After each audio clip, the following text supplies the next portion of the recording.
Ladies and gentlemen, welcome to Click R3 number 19. One away from 20. Is that a milestone, or do we have to get to do we have to go all the way to 100 for the milestone? I mean, I would consider a big milestone 50, and I would also consider 21 a big milestone because that means our show can buy alcohol here in the US. Hey, you know what? 21, huh? Okay. I like it. 21. All right. So we got to go 21, then 100. 100 is the next milestone after that. That's like the actual big one, yeah. Okay. That's where we get like a shirt made up and stuff for it. Click R3. Sure. So okay. You don't earn your shirt privileges until 100. Until 100. Yeah. All right, that's fine. Well, that's number 19. That's Ryan over there. It's good to be here actually today. There's a lot of stuff that's happened the past couple weeks. I got a chance to play what I think so far is one of the best looking games on the PS5 Pro. So we have a title that's actually using this thing to its full advantage now. So the promise is getting delivered for this system. Currently, Wow. It's Assassin's Creed Shadows.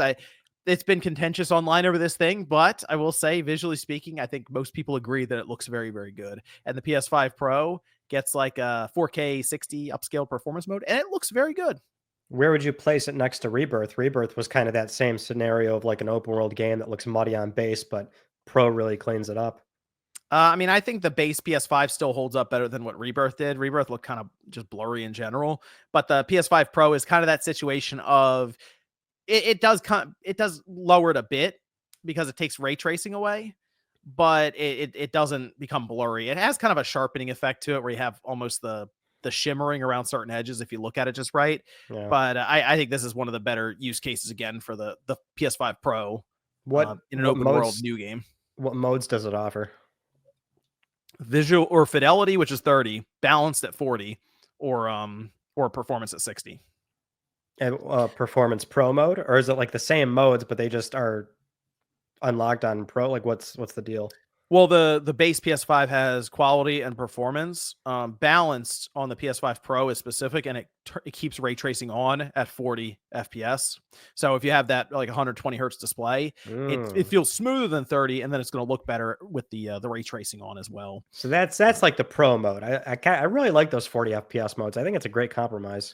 Yeah, it works. But if you have the display for it, obviously, it's probably the better one to go with because it for some reason 30. I don't know how you do it, Ryan. I'm telling you, the 30 FPS stuff just feels so sluggish when I play it now. John, stop. It's depending on the game. I'm not sitting. I'm not underwater. I don't ever sit here and say, "Oh boy, I love 30." I say it's like playable to me depending on genre. Yeah, I guess. If it's like an RPG or something. We're retro guys, John. You're telling me you're sitting there like dying when you're playing a GameCube game at 30? Come on. There's actually a lot of 60 frames per second games that generation, though, with PS2 and the GameCube. There are quite a few. But there's also quite a few 30 as well. Oh, yeah. I think the worst generation had to have been the 360 PS3, where we got games that were like just teens or 20 FPS and like whatever, who cares? It's I think quote unquote HD now. I think the only 60 games that were like the big ones were like the mainline Call of Duties, racing games, fighting games. Everything else was like not even 30. Like we're talking 30, under 30, like 25 for the PS3 and the 360. Yeah, those third parties were pretty bad at time. I remember GTA 5 came out right at the end, and that thing was, I thought the system was going to explode trying to run that thing. That was crazy. That and Last of Us, it really pushed that system. Last of Us too, yeah. But like just from like a third party perspective, Rockstar was just like, yeah, whatever, ship the thing. We'll see what happens. It was tough, man. It was tough out there. Yeah, AC Shadows though, huh? That game did it's sitting at like 80 on Metacritic, 82 Open Critic, something like that. 82 on Metacritic, I think right now. It seems like the Xbox version got higher marks, but there's also less reviews. Like the PS5 lead platform, it seems, has like 70 something reviews. It's at an 82. So I feel like that's the same as Valhalla. I can double check. I think it's right in the neighborhood of both Odyssey and Valhalla, though. Same as Valhalla, but without the bloat, basically, right? It's smaller. The map is smaller, the whole thing. So it is I would say less bloat. There's still some bloat there in the terms of like the stuff you do in the open world, although you're playing Rebirth right now, so it's kind of like that situation of you do one of the events in the world, and you kind of know what to expect every time you go to them. Then from then Yeah, on, sure. but you do them because you get rewarded and stuff with different things to make your character stronger. In this case, you get stuff all the time. Like it's constantly giving you skill points or new weapons. You're leveling up all the time. So there is that sense of progression happening all the time. Okay, so Assassin's Creed Origins on the PS4 was an 81. I'm trying to see what I think Valhalla was a 80. And then I think Odyssey was also an 80. It's actually a lot of 83. That's a lot of Odyssey was an 83. that is a lot of Assassin's Creed games, like, just in the same ballpark of, like, "Hey, you'll like this if you like Assassin's Creed." It That's what this game seems is. yeah. It's really like, hey, do you like an Assassin's Creed? Do you like Assassin's Creed? Yeah, I like it. All right, you probably like this game. Do you not like open world games that have like kind of checklists that they try to disguise? Then you probably won't like this game. That's legitimately it. Alright.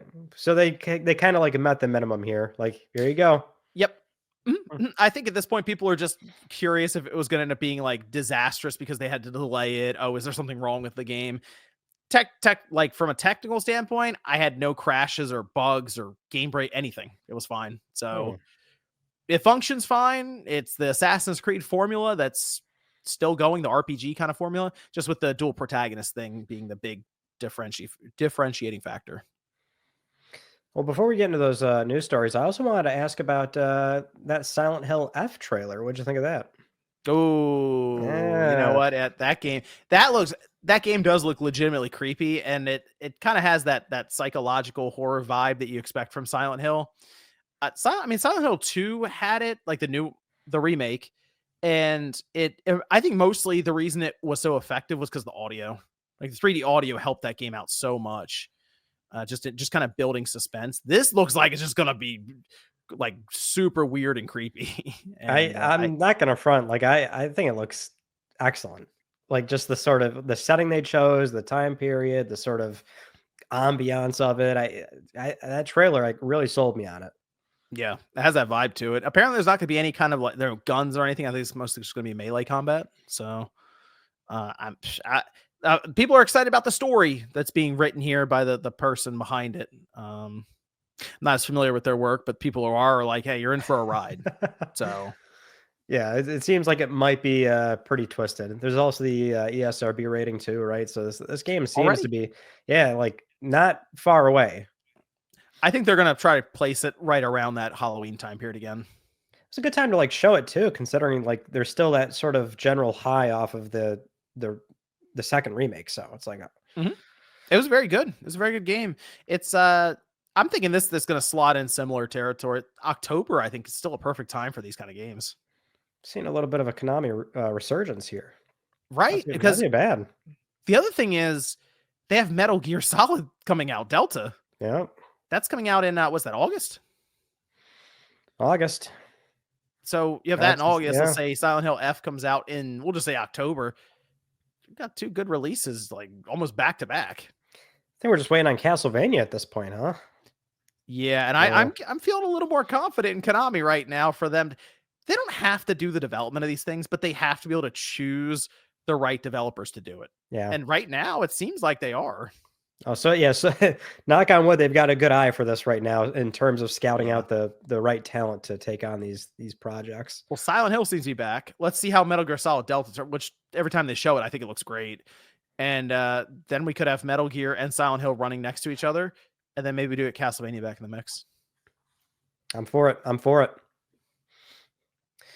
I want to get into some news stories here, John. We've got PS Plus Extra and Premium, the lineup for March, which is already live on PSN. Live as of today. By the time people are watching this, it's only been a day or two, but that would be UFC 5, Prince of Persia, The Lost Crown, Captain Tsubasa, Rise of the New Champions, Mobile Suit Gundam, Battle Operation Code Fairy, Arcade Paradise, Bang on Balls Chronicles, You Suck at Parking, and Siberia, The World Before.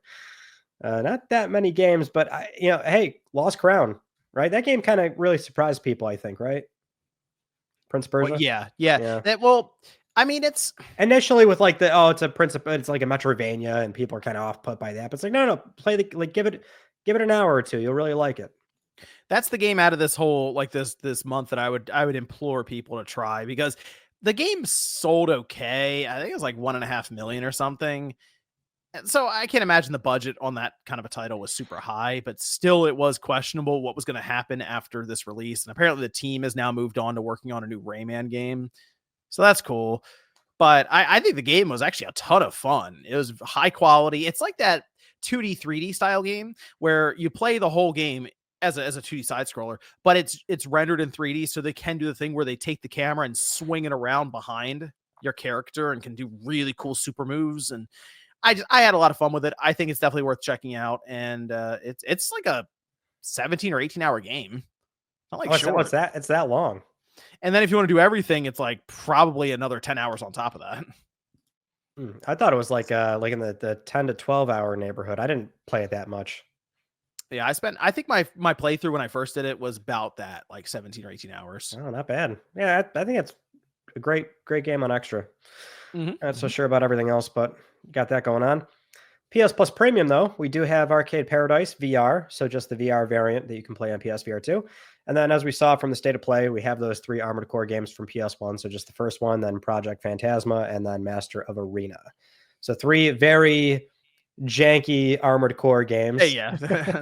Very random, though, that they just dropped them all in 1 month. I thought that would be something they were going to spread out. Yeah, not the first time. Like, they did that with, like, Time Splitters. They're just like, here you go. Mm-hmm. Here's all of them. Just well, knock like out a they whole... announced it ahead of time. I thought that meant, oh, we're gonna treat you to the the summer of Armored Core or something. And it's like, now here they all are in March. There you go. Well, if I'm not mistaken, I think it was also like Time Splitters as well, where they like did announce it early, and then when it came, it was like, here's all of them. So it's I guess that what we need to remember now for a future State of Play is that when they say something's coming to premium, it's like, oh, next month, and everything they said, it's going to be that month. Right. Yeah. Maybe the contract they had for it was like, as soon as the first one goes in, the timer starts. So you might as well put them all in. Maybe. I guess. I don't know. Who knows? Or there's like, hey, here's a bunch of Armored Core, which technically there's like the first Armored Core, then the other 2 that follow it were kind of just like expansions. Like nowadays, that would have been a base game and then 2 like downloadable content pieces or something. Correct. Because the proper second Armored Core takes place on PlayStation 2. Which, I mean, as much as I love my PS1 jank, I'm looking forward to maybe seeing a lot of more PS2 games on premium at some point. A lot of the FromSoft PS2 games I'd love to see. But we got some games leaving. So every time we get a new lineup for Extra and Premium, games are leaving. So you have until April 15th to play these games. And very similar to, like, I think the last time we covered this, bangers leaving. Bangers.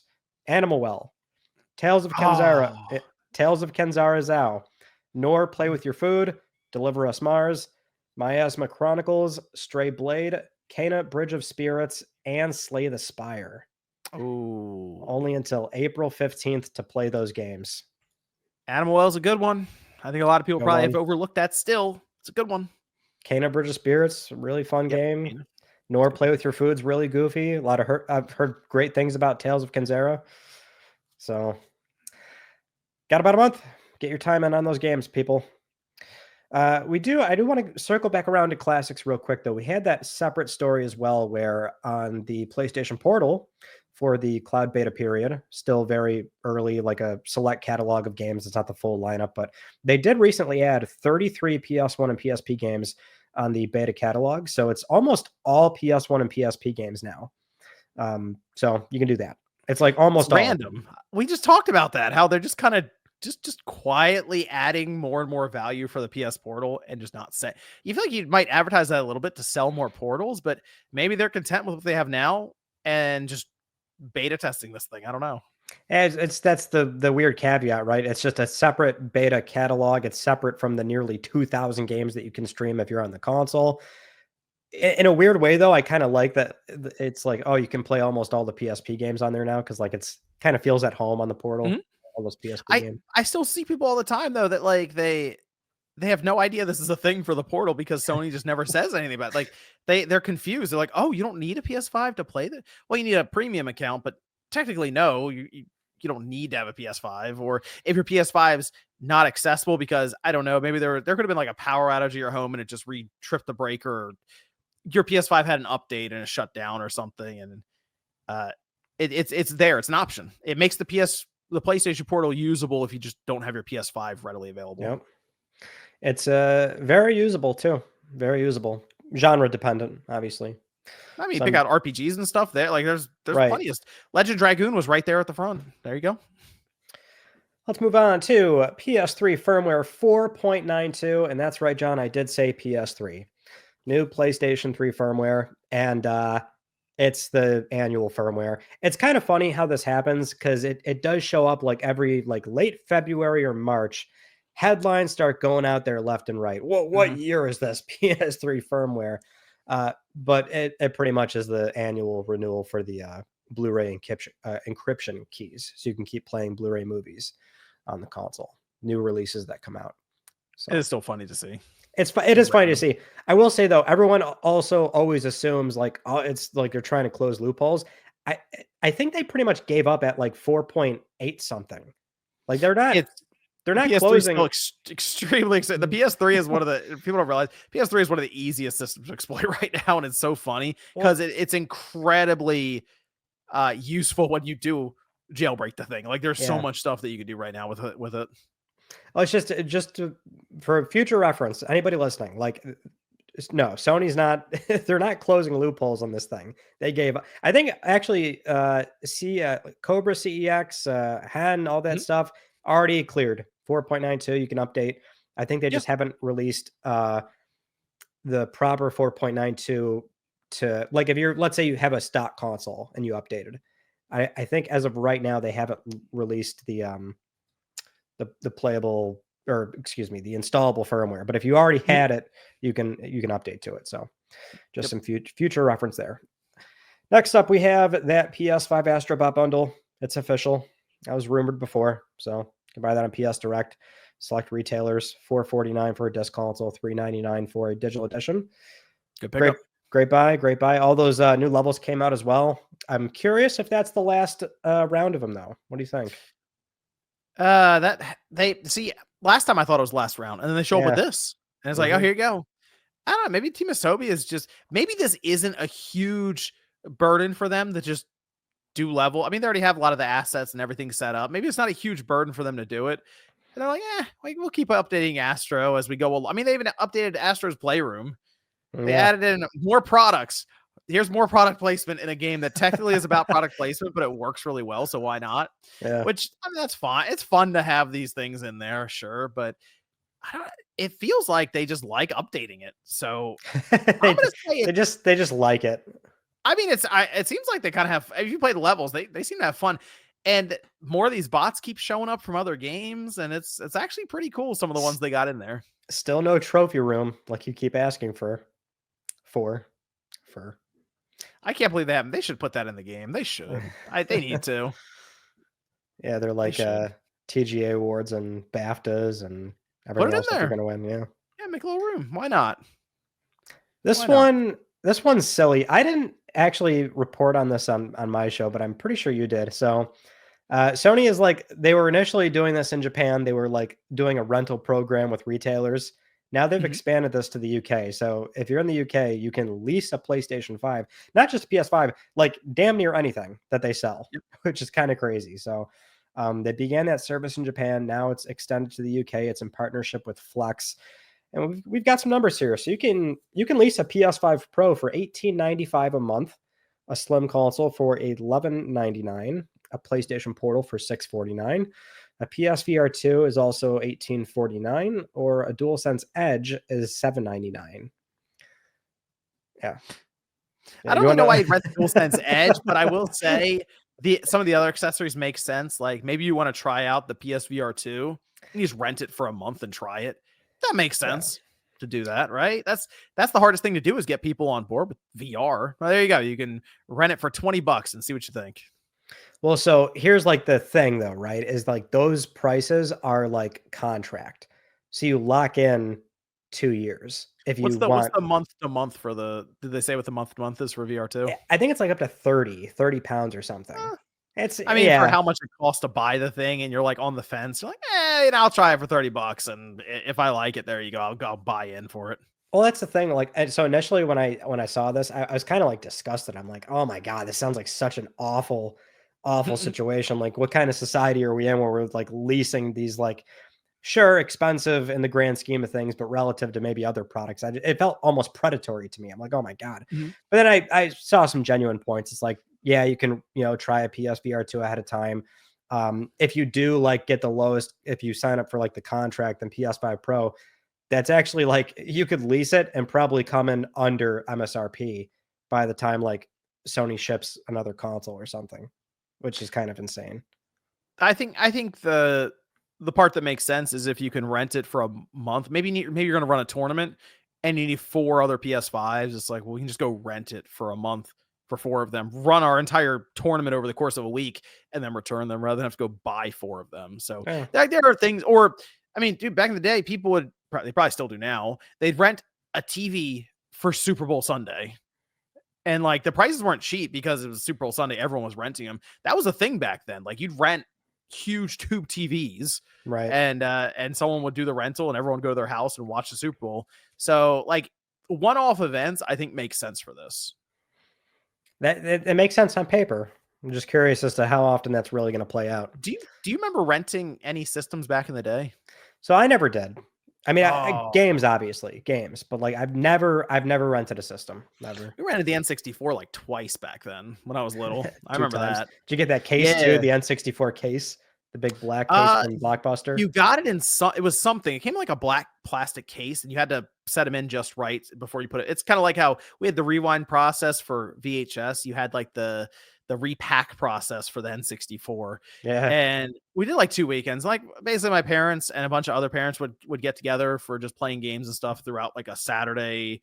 Saturday night kind of thing, just a big get together. Like, what are we gonna have the kids do? Let's just rent an N64. That's what they'll do. And I feel like it was like a $30 thing, and this would have been 96 or 90. That's a 97 or 98. lot. Right. And it was for 5 days, and you could pick 2 games. You got 2 controllers. Whoa, And wow. 5 days? yeah, that was it, dude. That was Oh it. my God. That is absurdly expensive. You could pick 2 games. I remember it got 2 controllers. So we had to get an extra 2 controllers. I remember that was a big thing because one of the places was out of extra controllers. We had to go to another one to get the 2 controllers, the whole thing. For some reason, that's always stuck in my mind because I think there was this cool feeling of, whoa, there's an N64 here. And then I get it for another 3 days without all these annoying people here. And I get it for 3 days now by myself before we got to take it back.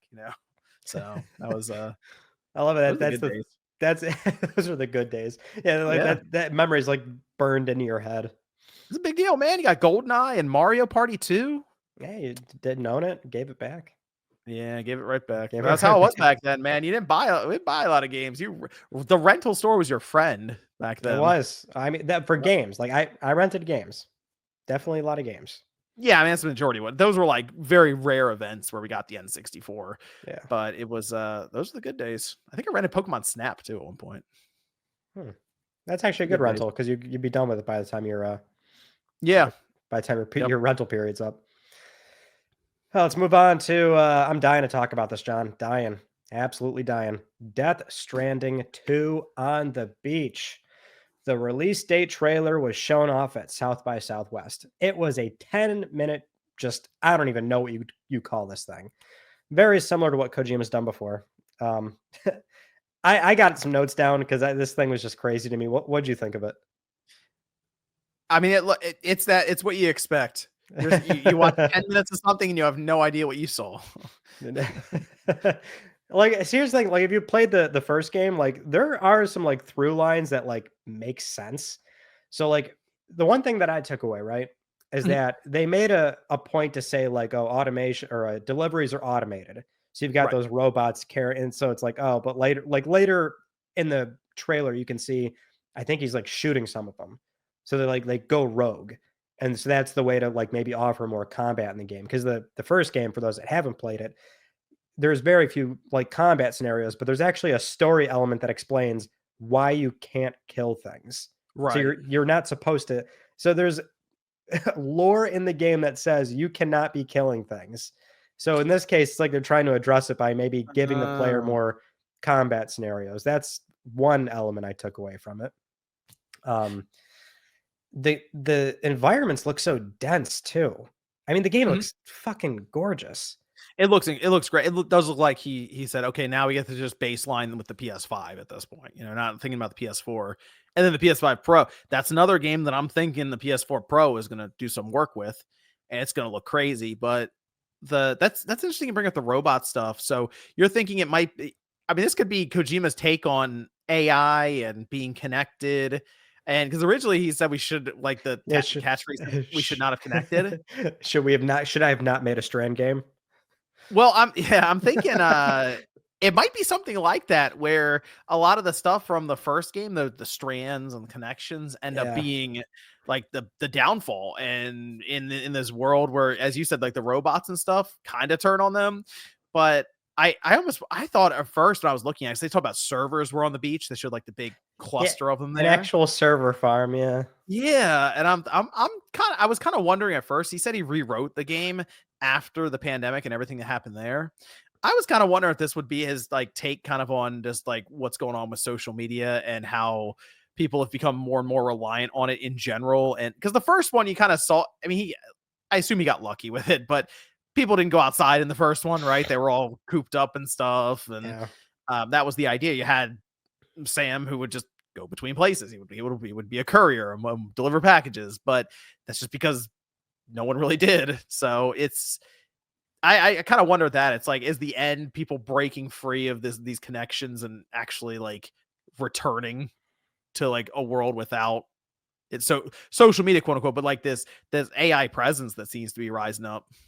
I wouldn't be surprised at all if there's like undertones there that are more laying out what you're getting at. Which full disclosure, I haven't like looked at a lot of what fans are theorizing. I'm sure like people that are way Right. better at picking this stuff apart have already sort of maybe pieced together exactly what they're laying Analysis down. videos.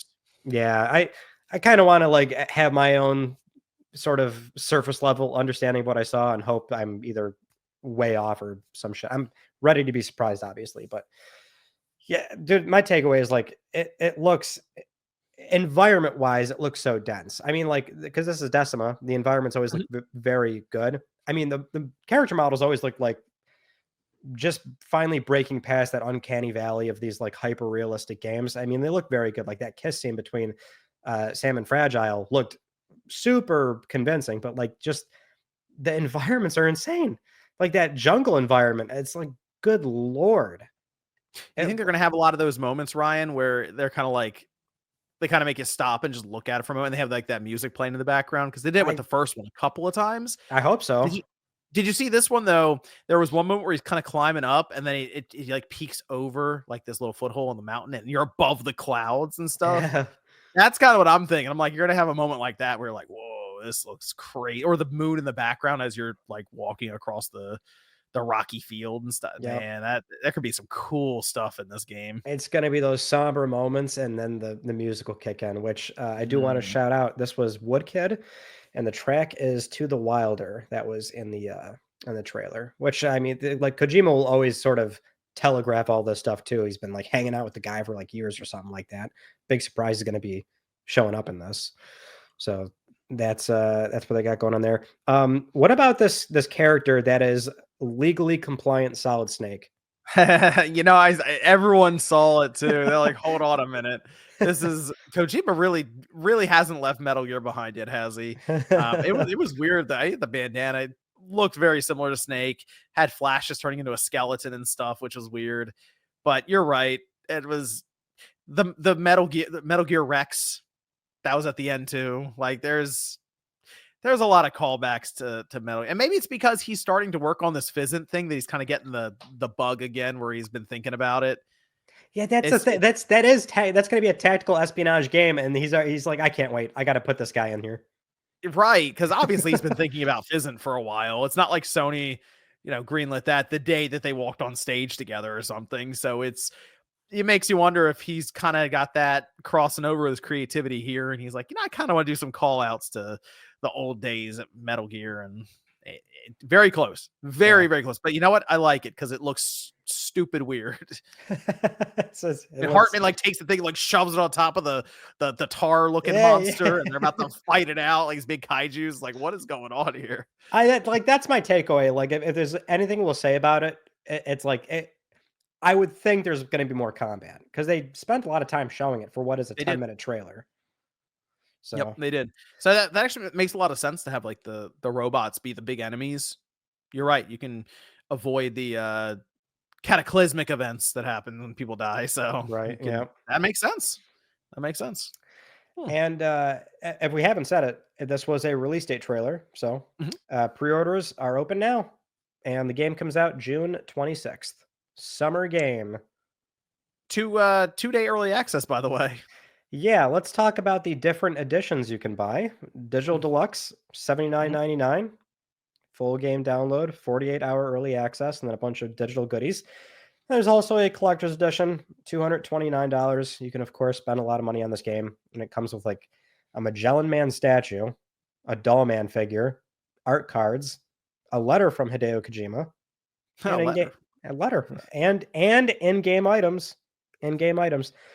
Uh, yeah, this is the first single-player PlayStation Studios game doing a 48-hour early access thing, because I believe Helldivers 2 and Concord had it, but it's like those are, you know, live service multiplayer games, and I don't know, not that the difference really makes a makes this any different from that, but you know. We all know that this just works, right? Like the data is in, the research is done, early access happens. It feels like almost on every single release, Yeah. just about like big AAA release, it works. Like people buy into it, and it's $10 more. There'll be a lot of people who go, "Oh, well, yeah, okay, I'll pay $10 to play it right now rather than wait till for 2 days." Well, actually, when is that? When's the 24th? What day is that on? 24th is Usually on Tuesday. it's on Tuesday. 26th is Thursday. A lot of Thursday releases now, by the way. You notice that? Yeah, It's interesting. it's 24th on Tuesday. So let's say you're thinking, oh, I wanted to start playing it now at the beginning of the week rather than wait till Thursday going into the weekend. There you go. Put the $10 down. It's the one that is like it's really mean is when the game comes out on like a Tuesday or something and they do an early access thing for Friday. It's like you can start playing ahead of the weekend if you want. You got to spend $20 more. It's like, oh, great, thanks. Yeah, that's super early. In a weird way, it's like like they get people to spend more money on the game. Is this also like the sort of compromise of like, okay, we want to make sure we get ahead of like physical disc prints that get out in the wild too early. And so it's like, whatever. Well, this is our way of monetizing it. Like you can download the game early if you pay more. This is a game that they're gonna be, I think, I feel like they'd be very concerned if it leaks out early. Yes. Well, and no matter what, there's going to be at least a 2-day access here, so people will be able to jump in. But it's also probably going to be a really long game too. Yeah, I mean the first one, my first playthrough was like 45 hours, 46 hours, something like that. Mhm. Took a while. What about this? Oh, actually, before we move on, also, where do you stand on this whole like, oh, it's dropping $200 on a collector's edition and you're not getting a disc? I don't know why that started. I mean, the only reason I think of is because they now have their digital PlayStation 5 system as well, so they have to account for both audiences there, and a code works on both, whereas a disc only works on the disc-based PS5 systems. I just think it's so weird to buy a collector's edition because you've now bought in. The idea is you don't have any room for the game. You don't have any room for the disc. You're buying a statue. What do you mean you don't have room for the disc? So that to me, that reasoning is out the window. Put a disc in there for a $200+ collection. Like, come on. Well, I mean, What are you the right answer is make a different SKU with the I mean, disc. yeah, that'd be easy. That'd be nice. But I guess in their mind, they're like, how do we know which one's going to sell more? Are we going to stock up too much here versus there? That's the issue. That's probably why they don't do it. Because I mean, I hate to say it, but one option lets you play it on both systems, the other one doesn't. So Yep. kind of sucks. I don't like it, but I think just make Well, a different SKU. let's be real. Why don't you just sell the statue separately? Sell all this stuff separately. I don't think they ever do that unless it's like just full blown merchandising, right? I mean, No, but at this point, you may as well. I mean, people are buying it for the statue anyway. I guess, but the entire point of this thing is to get a high average spend per Yeah. copy of the game. You're not going to get that by selling a 15-inch Magellan statue in Target. And just Probably package it up separately and let people click a button that says I want the physical or the digital, and they just remember, John, slap the code on there. it's not just the Magellan Man statue. It's also the Doll Man figure, the art cards, and a letter from Kojima. It's a letter.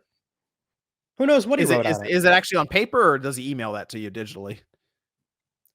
Well, do you ever call an email a letter? I don't know. Maybe You don't. they You don't know. maybe they've I'm changed asking up you. the lingo I'm asking you. Do you call emails letters? sometimes. I don't There's believe letters you. in the email. I don't believe you. Oh, how Email me about that letter. hold on? You going to this concert too? The Stranding Harmony concert? Music from the game. It's going to be Was not planning on it. beginning November 8th at the Sydney Opera Hall House, and then there's going to be they're touring around with the Death Stranding 1 and 2 Hmm. music, a full orchestra. Wow. No, I I might was not planning on doing that. I I didn't even might know that was a thing. I might go. I Are might. you really? Okay. Okay. Okay. I'm probably going to go.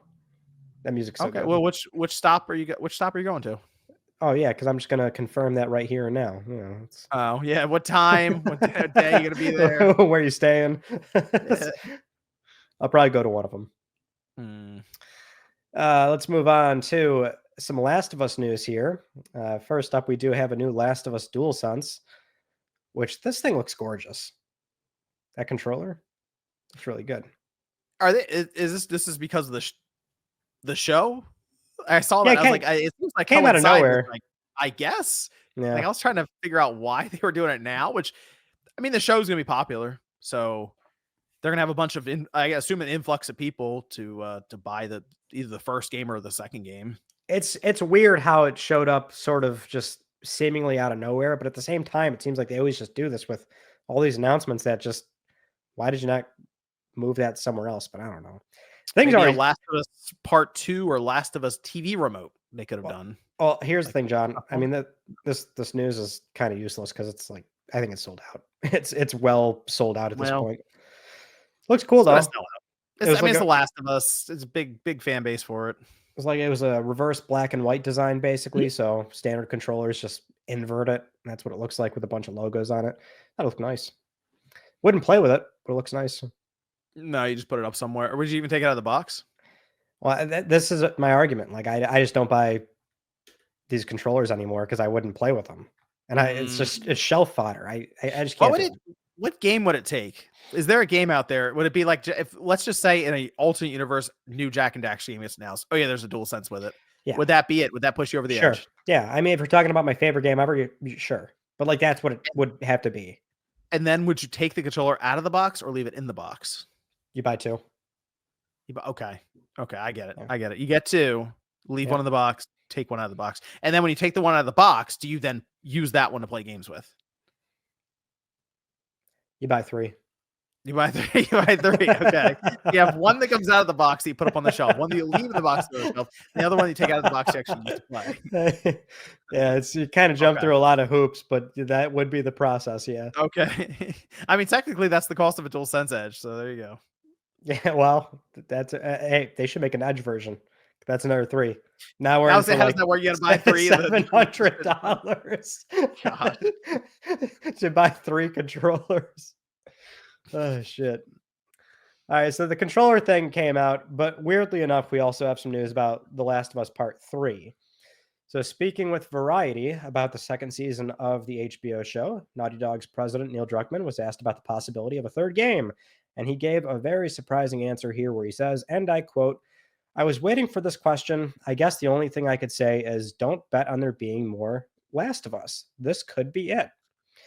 Now, if you recall, this goes pretty much right against what he said towards the ending of the Grounded 2 documentary, where he was talking about like, oh, I think I've finally found that concept. I didn't have one before. Now I think I've found it where there's a through line between part 1, 2, and 3. And it's like they placed that near the end of the Grounded documentary. Like, oh, what does that mean? Well, clearly it was placed there for a reason. Now he's like going out of his way on record to say, hey, slow your roll, kids. It might not actually happen. What do we think is going on here? Sounds like something someone would say who's trying to throw you off with Last of Us You Part 3 think happening. so? You think so? Well, it's either that or he's doing Intergalactic right now, obviously. and then maybe he has something else in mind after that. And then, as grim as it sounds, he's starting to consider his immortality. Like, and he's like, how much longer am I going to do this for? Because he's 46 now. How long does it take to make a game nowadays? Like 7 years. So he might be 10 years off from now, because Intergalactic's got to wrap, and then probably some post-patch support and stuff, and then start the next one up. And he might be thinking, am I going to make The Last of Us Part 3 for the PS7? That's just so weird about this, right? It seems very deliberate. Both quotes, mind you, from Grounded and then Variety are very deliberate.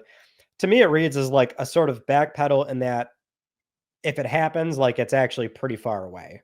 Because like what you're alluding to, kind of similar to like I compared it to like with Final Fantasy VII Remake, where like a lot of the OG guys, right, the director, the producer, all those long Square employees that worked on the original, like the reason why they also did the remake was like, oh well, we're gonna like age out of this industry, like we actually have to do this shit now. Yeah. And you would think a Last of Us Part 3, like that franchise is his baby. Like he would probably want to do it before he like retires or something. Like that would be his last send off. Yep. So you would think conceivably like it has to be within 10 something. Well, I say within 10 years. Let's say within 15 years where he'd want to do it. Yeah. So I mean, also think about it this way. He was technically planning for us to have Last of Us Online, I assume, right now. So that would have been, a whole thing that would have probably been ongoing for a while there too. So Intergalactic's up next. We'll see how that goes anyway. I mean, they gotta get past that and see how that release goes and the game gets received. And that does feel like the last thing he does, right? Because they like to do some of these things in threes, right? As like a trilogy. And that is kind of set up. Last was Part 1, Part 2, you assume Part 3, and the HBO series, like, that's doing really well. Like, the recent trailer that got released, it's like crazy numbers in terms of viewership all across social media and YouTube. So it's all lined up to do it, but also keep in mind, he could technically do damage to the franchise with the third one if it doesn't live up to expectations. Well, that's the good thing about retiring, is that no matter what happens, you retired. You retire even after that. Yeah, I guess that's true. That's true. If we're saying that's the last thing he does. Yeah, you're right. I found that quote very weird. It feels like he's throwing him off just in case he isn't able to get that green light or something, which I assume Sony is ready to green light Last of Us Part 3 as soon as possible. Yeah, I feel like they're not discouraged at all. If they wanted to do Part 3, they would probably have the full support to go ahead and do that. I think Intergalactic could fall on its face and they would still be like, all right, let's do Last of Us Part 3. Let's do it. Oh, no, they'd be pretty, well, nice try, guys. So about that Last of Us. Yeah, let's try that. Break glass. Speaking of Intergalactic, let's move on to that, huh?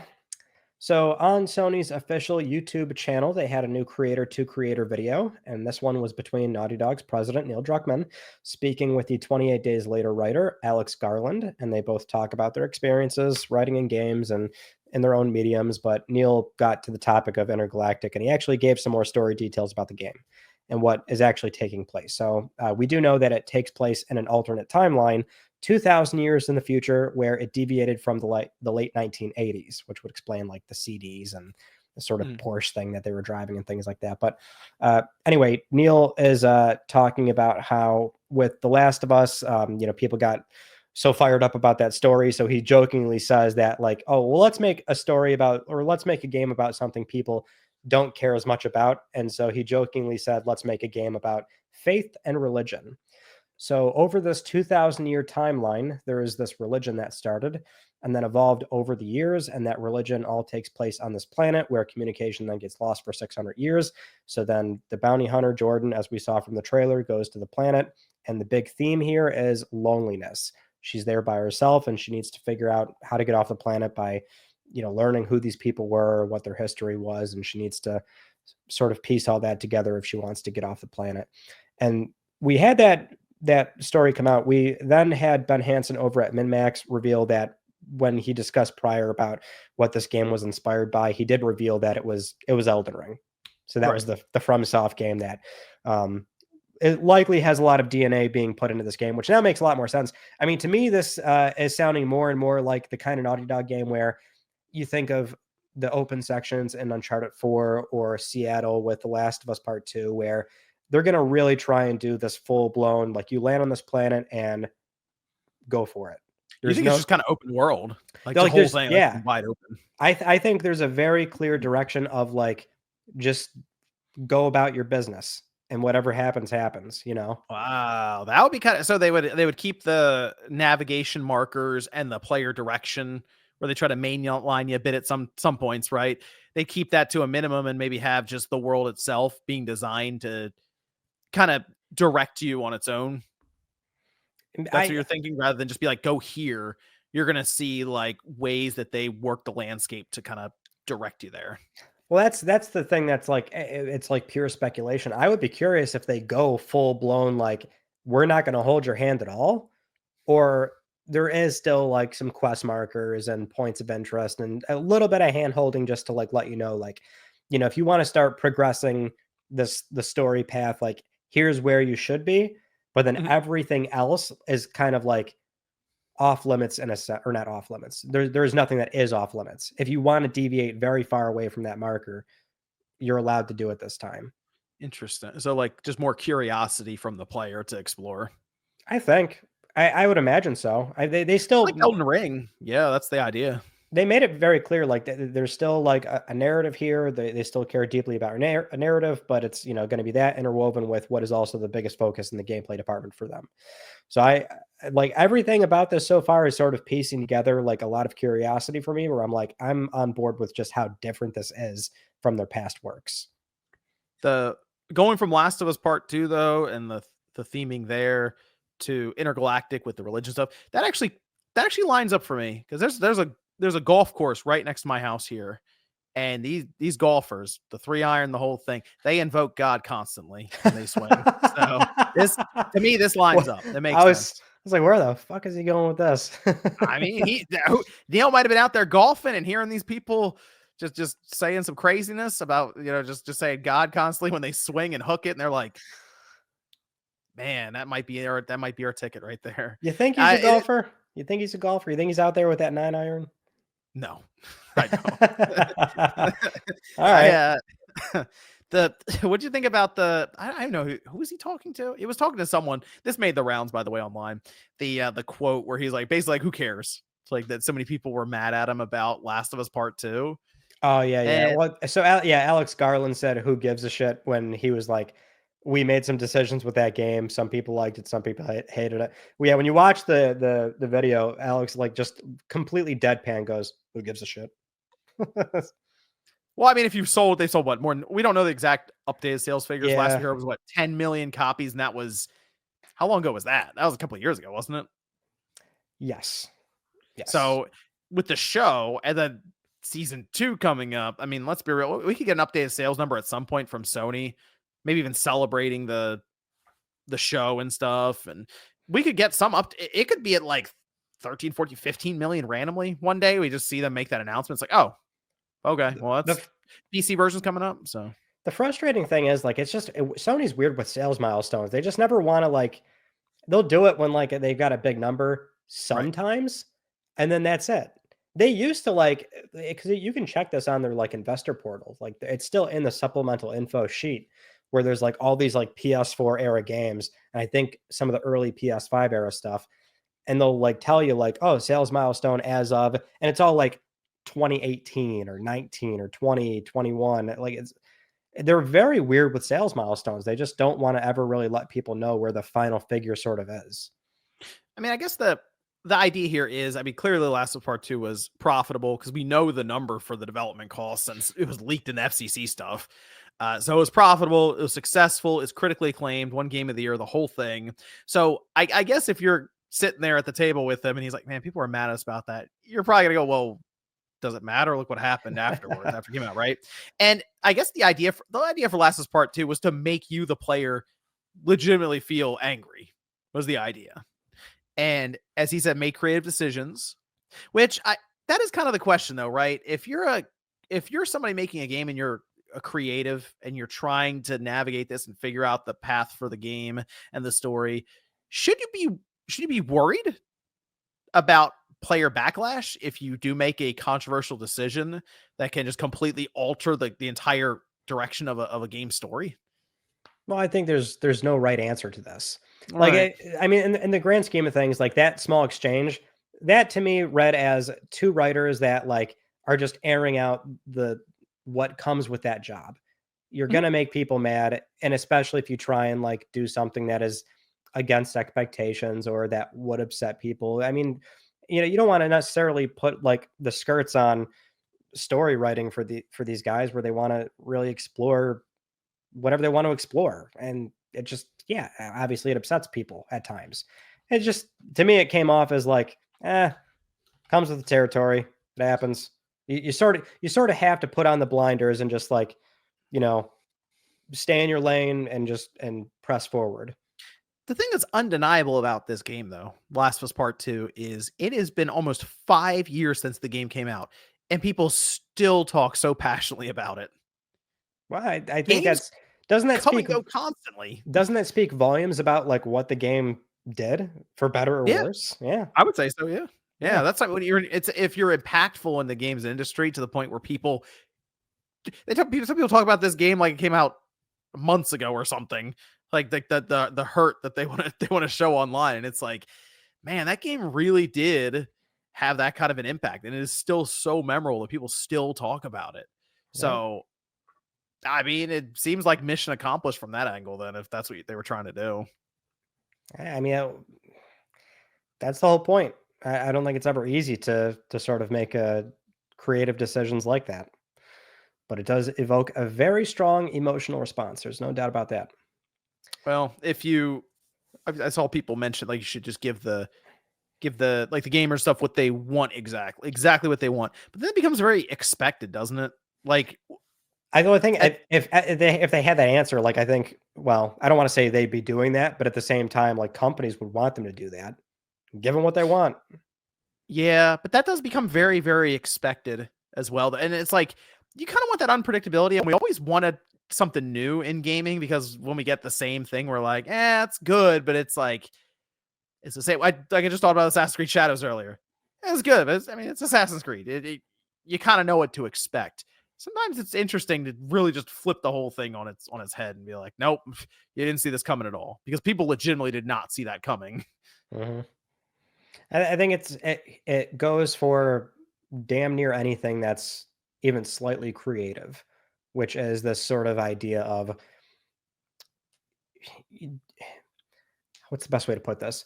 Like for us, for example, right? Like a silly thing to do in this field is like ask the comments, like tell me what videos I should make. Like we don't do that. That doesn't work in this business because people don't know or they're not.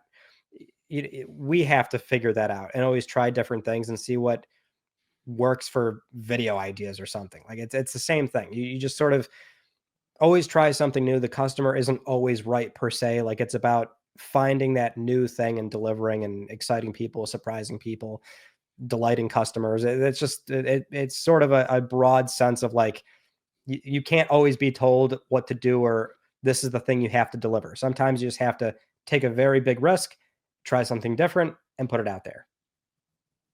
Yeah, I'd say so. Let's move on to our next story. We've got Santa Monica here pouring some very cold water on the God of War announcements for their anniversary. Santa Monica is hosting a 20th anniversary exhibition on the 22nd, so very soon. There's going to be a cast panel and signing. You've got TC Carson there, Christopher Judge. Santa Monica did send out this statement, though, on Twitter where they said, and I quote, "With such a stellar lineup and all the anticipation we've seen around the anniversary, we do want to be clear that there are no planned announcements for this event, for that event. But they have been announcing some classic skins, some weapons, some items going into God of War Ragnarok, and they've been sharing some facts about the franchise on Oh, Twitter." finally. They're cool though. They're cool. I like reading them.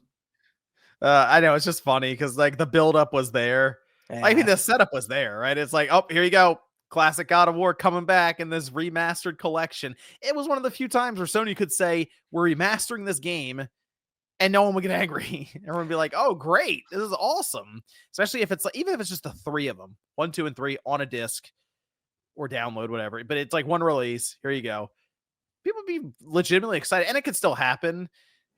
Yeah, But it could still happen. It could still happen. yeah, I think it probably still will. It's just it was probably a good idea for Sony to put that out there now ahead of the show if it's not planned as they say, which we figure it's not then, because expectations were running high. Well, so here's the thing though, right?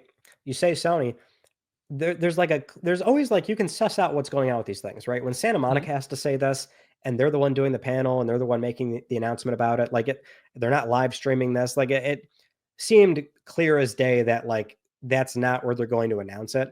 Something I would figure as big as a God of War remaster for 1 and 2, and they're doing things with 3 and repackaging it. You hear that from the official PlayStation social media channels, and they tell you, here's this date coming up. Here's the tickets. It's going to be live streamed. Like that's time and time again, we sort of pick up the breadcrumbs of like, oh, very clearly this is where they're going to announce something. This seemed very low key with what Santa Monica is doing with this like exhibition thing. So Right. yeah, I to me it seemed like maybe this actually isn't happening around this time, because if it is still happening, maybe it's just a little further out. When is this? When was the panel again? 22nd. 22nd. Very soon. Yeah. Same. So yeah, the exact day is the 20th anniversary then for it. Yeah. I was gonna say maybe they just honestly they could just drop that as a Twitter thing and a PlayStation blog. It could be a blog post, but it would come from like the US PlayStation channel. You know what I mean? Right. I would say they could have done it alongside of that panel or after the panel or something like just like, here you go, boom. So they wouldn't even have to technically do it there, but they could just announce it afterwards or something. So, I mean, that seems like something that you would save for a state of play, or if not, you would just, it's big enough to announce it on its own. For sure. I think that would be something you save for like a state of play. But Yeah. what do I know? Sometimes they just talk about these things on a random Tuesday for some godforsaken reason. So They do. It happens. So. It's bizarre, but for the time being, those are not happening just yet. Let's talk about this. Insomniac Games getting their VR games relisted. A story that not many people were probably paying attention to. So some people forget that Insomniac made a lot of VR games when they were independent. They were independent for a while, obviously, up until PlayStation acquired them. But like they had an independent stint where they were no longer doing publishing opportunities with Sony. So they partnered up with MetaQuest, did a bunch of VR games. And so they've actually been like kind of going down and then back up on the Oculus store, going back to at least November 2024. And then they've been delisted for quite a while. But those games were Edge of Nowhere, The Unspoken, Feral Rights, and Stormland. And the issue was, like, for context, if anybody did hear about this, it was that the Oculus storefront is like super old. Meta doesn't support it anymore. So they're just relisting the games on the new MetaQuest store. Like that's what's going. They're migrating them, as far as I understand it. I actually don't have the headsets on hand to confirm, but that's what's going on. So Insomniac already acknowledged it, and they're getting the games relisted on the Meta store. Okay. Well, good stuff. There you go. There you go. I would love to see this on PSVR too, but that's just not going to happen, clearly. They seem very nice. We got a lot of studio news this week too. A lot of things going on with some studios. Ballistic Moon is apparently almost shut down, pretty much shut down. Yeah. So this was reported by Insider Gaming, and according to multiple sources with knowledge of the situation, Ballistic Moon is effectively closed, which if we go back to September of 2024, that was when the studio laid off about 40 staff, and they were openly admitting on LinkedIn that they had to do this in order to weather the storm, basically, if they wanted to keep the company alive. But apparently in December, they had more layoffs, and so now it's like 20 more people losing their jobs, and so we're hearing that it's only the founders and then a few people left.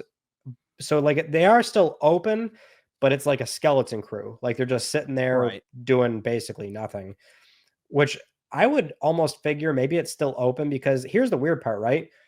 They've got to have some sort of like royalty agreement with Sony for the game they shipped, which is the Until Dawn remake. And this thing still has not been able to live on the market next to the movie. You kind of wouldn't you want a corporation open to make sure you can collect payment of whatever the royalty agreement is? Because it's kind of unfair in a way. Like they didn't get to live up to the movie. Well, that, and I mean, they could just be staying open, as you mentioned, with a skeleton crew, trying to find the next contract. Yeah, that's the issue, right? Like when that news came out in September, it's like they clearly don't have anything lined up.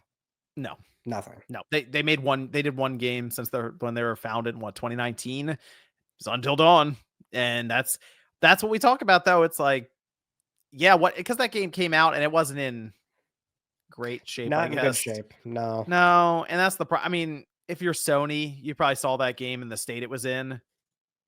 You're like, we're good. That's, I mean, that's kind of what it feels like at this point, because otherwise you feel like they put them on something else and keep that partnership going, but I guess not. And you're right. I guess they didn't have anything lined up, and that's what happens. You have one game that comes out kind of sketchy and it can sink you, because now it seems like having a hard time maybe getting a new contract and figuring things out, and Skeleton Crew it is. What's the thing is though, this kind of rubs me the wrong way because it's like if the game needed more time, was more time really a problem if it comes out closer to the movie? And Right. it would be polished and it would have a sort of fair shot here. And I guess what we also heard from the report is that like Sony was still a possibility to keep funding them, but they just sort of backed out. So it's like, oh, like it seems like there was very much a deadline of the game has to come out by X, Y, and Z date. It did, not in great shape, and they were only willing to pay for so much more labor to clean up the game.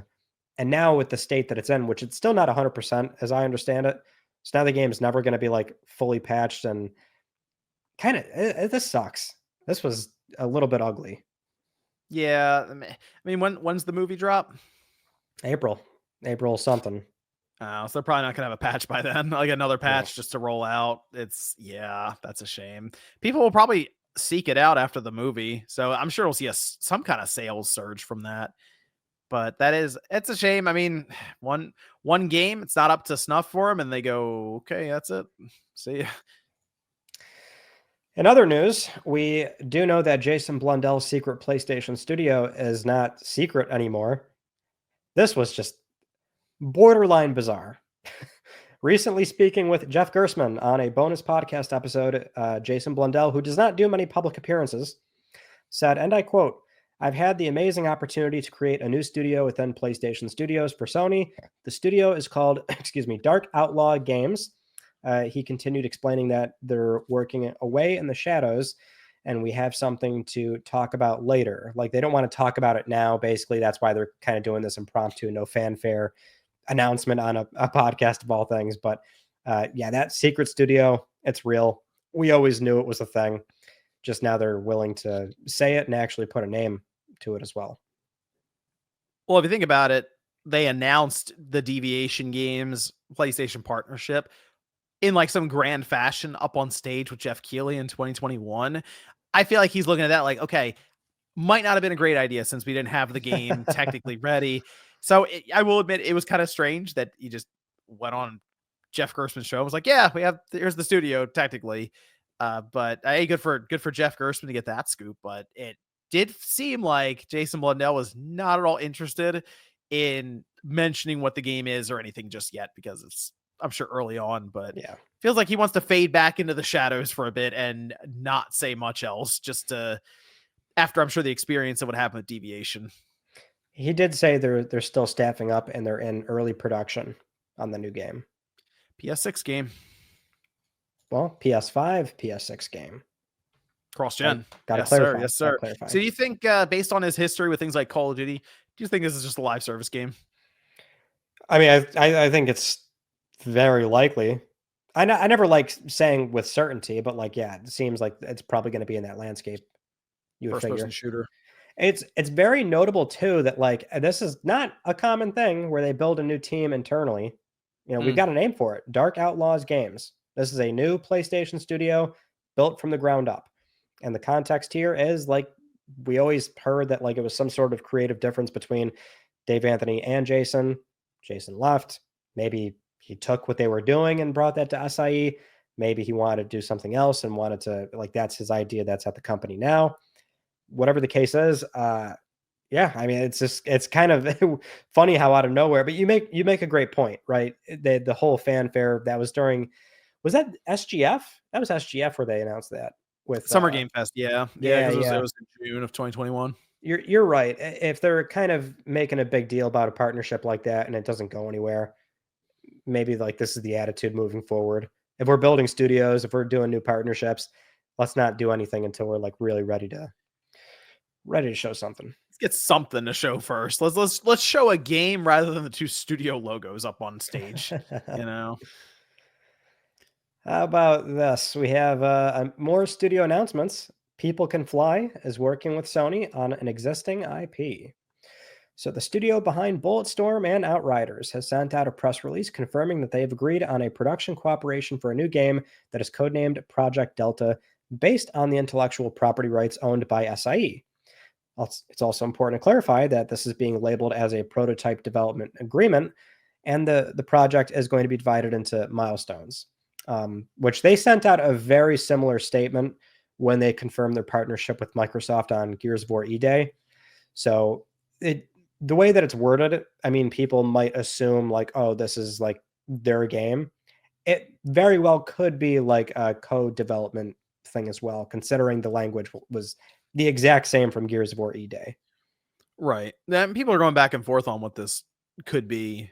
You're saying it looks like, just based on the wording, it could be an IP that Sony owns already, so it's already an established one. That's the thing, right? There's like plausibility that the way it's worded, it could still mean new IP because it's saying an IP that SIE owns. Well, I mean, if it's a new IP, chances are when they're publishing, like they ask for IP ownership. So just in fairness, it could very well be a new IP, but it reads more as like maybe something that they're going back in the closet and pulling out an IP that they're doing. Trying to think of what they would do. People Can Fly. Obviously, they're good at like third person shooter seems to be their forte. So Shooting. Again, I immediately go to live service games, which is, I mean, it's unfortunate. That's where we go to immediately when we think of these kind of developers partnering with Sony. I mean, you're right. They could be co-developing something as well, but wouldn't it be interesting if we see People Can Fly come up on screen, PlayStation Studios come up on screen, and then SOCOM come up on screen? It's always it's SOCOM for you, huh? I'm more partial to Resistance or Resistance. at least Killzone. I don't think Killzone. Full disclosure. I don't think Yeah, Killzone. And I think if it were Resistance, I think that would be code development. I think I can Insomniac see would that lead too. it. Yeah. Yeah, just to help out and get it done. Man, I don't know. That I feel like Sony is, they have to know that SOCOM, it's right there. Like they got to give I that thing mean, a shot. am I out of touch when I say I just don't see SOCOM being realistic? You don't think so? I mean, I just feel like a military shooter just automatically at least gets a look from many people. Like, just give it a shot, just see what it is. Uh, Because like it's the thing with SOCOM, and like I get it. I'm not a SOCOM person. I was never like super into the franchise. I could be way off base, but like if you change it, like what they did with 4, like that mm, upsets the sort of original core audience. If you don't change it, that gameplay just is not really what the market wants well, let's nowadays. get real. Let's get real for a second here. How about SOCOM Battle Royale? Okay, 100 okay, people, I SOCOM think style, drop in, I think you're making you my battle point. it out. Yeah, that'd be great. People would be so mad at that. It's yeah, like it just seems like also like the market's so saturated. Like how does SOCOM find room nowadays? And there's no like you're selling this game to like a brand new generation of people, of Or okay, children. hold People on a that minute. but people that didn't grow up with SOCOM. Right, I right, mean, but and those customers are, I don't want to say they're aging out, but that's like mhm, an age category that, is sort of moving and moving and moving. And there's a younger generation at play here that has no affiliation with SOCOM or the way the game plays. right, right. Well, why couldn't it be more of a narrative single player style game too? Couldn't it just be something in that vein rather than it has to be this live service like battle royale thing? Couldn't they try that? We don't. I feel like Well, we think of third person and first person maybe it shooters all the is. time as it has to be live service. Maybe that is the move. Maybe this time you buck the trend by just going back to the drawing board and doing what we had in the 360 PS3 days, right? Where you'd have like a new IP that gets formed, and oh wow, it's a third person shooter or a first person shooter. Oh wow, and it's not online constantly. It's Dude, 10-hour single player experience. imagine a like 12-hour like military shooter game with no multiplayer. And it just, but like is that not like actually such a weird foreign concept nowadays that Now it is. would very much see would pushback be fair? Because people would be coming out of the woodworks going, they want, I don't, and let's say they price it at 70. They want 70, and there's no multi. What are you guys doing? It's Would that funny happen? because Would that it, happen? but if it's Resident Evil and it's third person shooter and it's a narrative driven experience, it takes 8 hours to beat. Well, That's not a price. that's a name that has stayed strong. I mean, Interesting. it's always been relevant, and it's horror. Like it always speaks to a certain audience. I just think it's because it's not really necessarily the gameplay style or the perspective. It's the military shooter side is just so ingrained in multiplayer. And I mean, yeah. Right. I mean, that SOCOM is like a PlayStation 2 online game.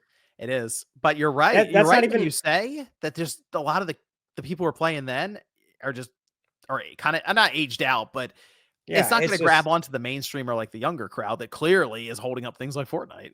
I'm just trying to I'm trying to think, like, I'm putting my head in the same space that somebody that like Herman, where they've got, a finite amount of money to spend on projects, and like you have to look at market research, and like does that make sense in this climate? Do you put out and again, like I said, if you don't change the gameplay and you make it very SOCOM, a sort of slower pace, third person, over the shoulder, and it's a military shooter, and it's very military looking, like, does that really hold up next to a Fortnite? Does it hold up next to, like, I don't know, Overwatch and all the other stuff that's like a very twitchy, fast paced, and very colorful, bright sort of aesthetic? Does that, I don't know if I would green light that. Would you? That's true. Because SOCOM's going to be punishing to all newcomers. It's not a game that's going to get you in the door and you're just wiping people out in the first 10 minutes or something. Like some of those other games are very newcomer friendly, and SOCOM is not that. So no matter what, you're right. SOCOM is just not going to have that audience that a Fortnite or any of the Apex Legends or whatever, just because of its learning curve being very steep. But for the people that played SOCOM back in the day, dude, they were so dedicated to that game. It was crazy. That's a game where it sounds bad, but they could charge like $100 for the game and probably get it from that crowd. Oh my God. They are dedicated. They would give them like that special edition. They'd give them they'd probably work in microtransactions, and people would be like, okay, they're there, but I really want to play SOCOM. You know what I mean? Like that's the one that they would be able to take advantage of that fan base and do that kind of stuff. But I think, I would like to see them take a shot at SOCOM, but you're right in the sense that from a business standpoint, it'd be very difficult to greenlight that even at $70 as just a single player game, because it's those mechanics. I don't want to say outdated, but not lining up. That might be the better thing. Not lining up with the current market. I don't want to ever, I'm not suggesting the franchise is bad or doesn't deserve to come back, or that SOCOM fans shouldn't be eating in 2025 or something. Like, it's just, I don't know if you greenlight that. I don't think it would work. What if you make the single player game, that's the focus, and then you just have arena style multiplayer and just let the community hold it up. You don't show up with battle passes or whatever. You put it out, you move on, and occasionally update if there's something that's just broken. Oh, we've been down that road before, and nobody's doing it. I know, but is it the time to do it? Here, not to like jump on the other side of the fence, but like, what if like what if this is the timing where it's right to do it? Like, as much as I've made a point against it, like, in a weird way, nobody ever knows the answer to these things. Like, nobody knew Helldivers 2 was going to be what it was. And Helldivers 2 is, by the book, still a very basic third-person shooter. And, I don't want to downplay that game, but it's just like, nobody ever knows what the next big thing is going to be. I mean, you've got the Pale World folks going on record recently saying, like, we had no idea.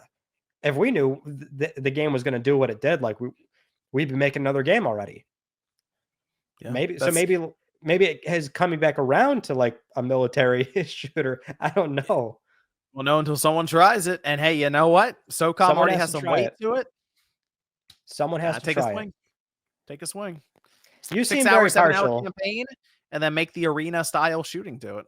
You seem very partial to SOCOM. I would prefer this to be Resistance. I don't mind Resistance either. I just know that from what we've seen out of People Can Fly, they definitely like their third person stuff. Although they also do like Bulletstorm and stuff. I guess they Oh, go either way with it. they're doing Gears right now. Doing Gears. Well, Gears would be like the third person Yeah. aspect. So yeah, yeah, they can, maybe they want to do first person as well, and they'll come over and do like your Resistance or whatever. I'm just huffing on copium. I really think Resistance would be super cool because that There'd be would have, more creative freedom with Resistance than SOCOM. yeah, it would have a campaign. That would definitely Yeah. have a campaign. Yep. So Yep. I think Resistance now would, I don't know, would it have a better shot? I think it'd have a better shot from the single player side, but I still think that multiplayer in SOCOM could catch on.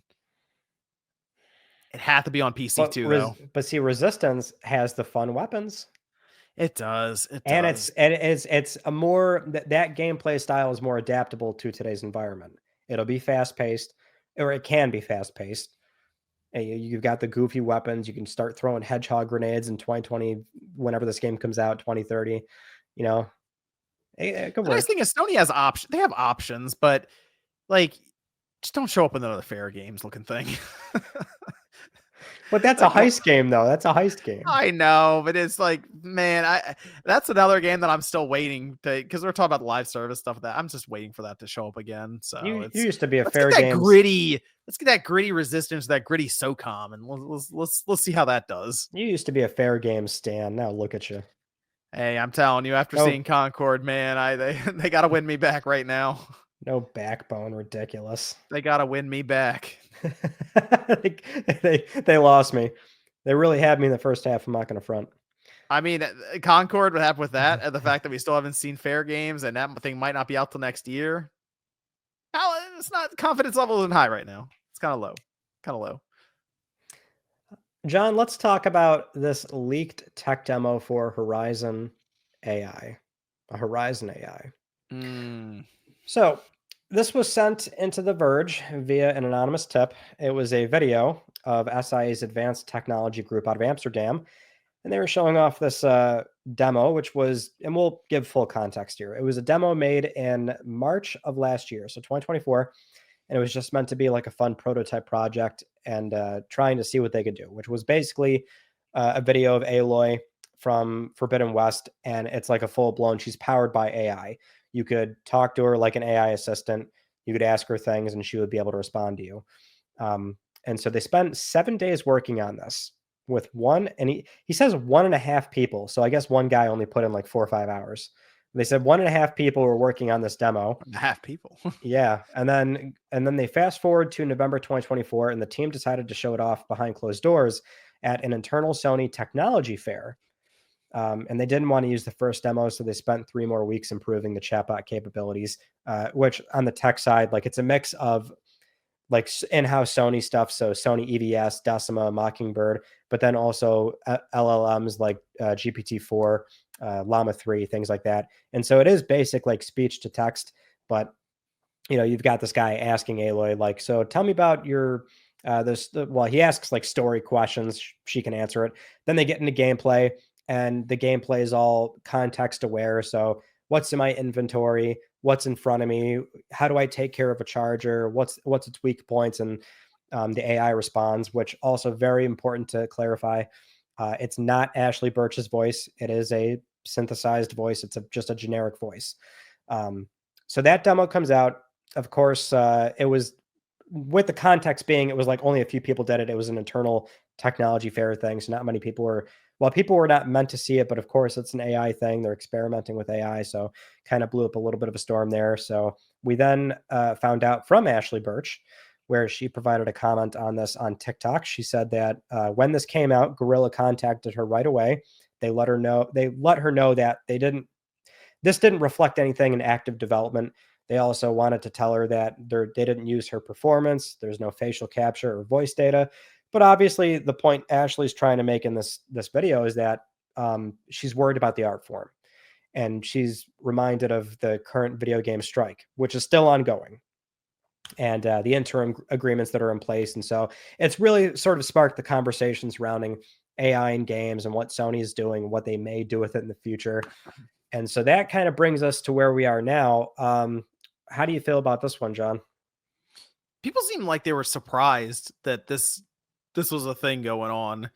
And we've talked about like the idea of AI being implemented more and more into games as we go along, and that what would happen would be these companies, and it's most publishers as well, right? Any of these big studios out there, Activision, EA, Take-Two, Microsoft, Sony, Nintendo now actually, which is very weird because in that deal with the Pokemon Go stuff, Niantic is doing like their mapping and AI of real world locations and data, and Nintendo has a stake in them now just because of the whole thing transactions. Technically, they're involved with AI too.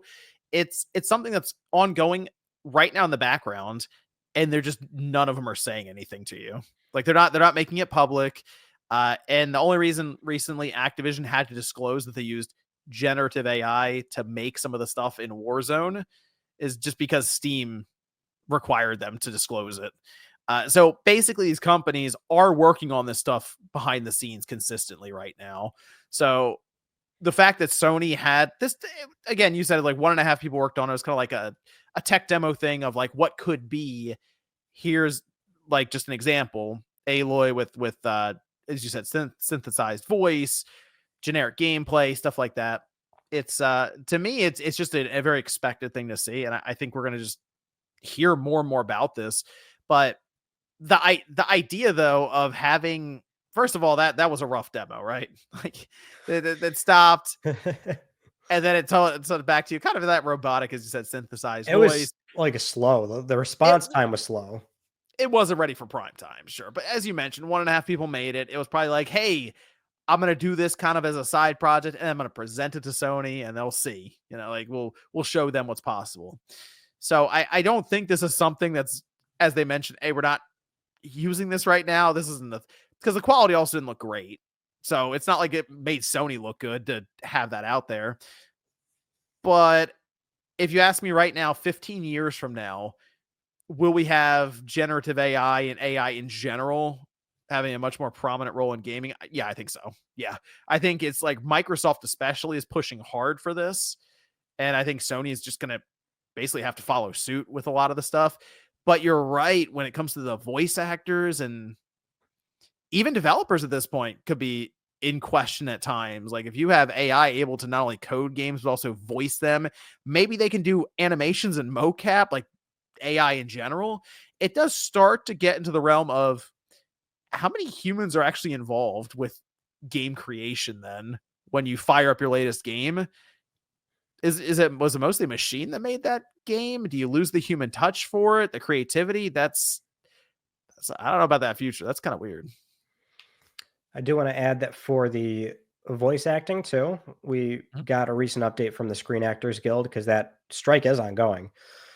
And they do say that there's like an alarming loophole that very clearly relates to AI, and that's still the hang up. And so there's still like the union still does not have an agreement with these video game companies, which in the conversation is Activision, Blindlight, Disney, EA, Formosa Interactive, Insomniac, Llama Productions, Take-Two, and WB Games. So there's still like, as they describe it, a loophole, a sort of path Oh of yeah, like, oh well, here's what we could do, and they can't meet eye to eye on that. those It's lawyers are up to like the crack of dawn figuring that stuff out. Let's be real. it is concerning. That's the thing. My stance is always like it's going to have a place. How do we navigate it safely?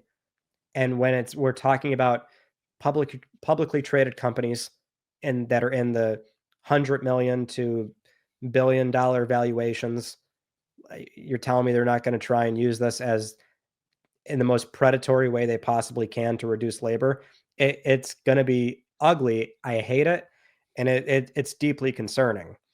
What's surprising to me, honestly, like I saw the headline, right? I'm like, oh boy, here we go. I watched the video and I'm like, that's. I was surprised that that's all it was. I'm like, just a few people, and it was like just this bullshit thing you made for like a technology fair. You would almost think like there would be like more, but at the same time, it's like, oh well, this leaked. What didn't leak? You know, and it's a studio by studio thing. Like this was out of Amsterdam with Forbidden Right. West. It's like I'm sure there are other places, other segments within the organization where certain things are being worked on, and maybe there's much more intent. I was genuinely surprised, like, that's what this was, and that maybe there wasn't more to it. I think the thing that's been mentioned before, I have to double check. I don't want to just throw a company out there as the one I think said it. It was one of the big publishers, I believe, that mentioned it. I feel like it was Strauss Zelnick. But Might have I been was him. thinking I was thinking about, like, just generative AI as we saw it here.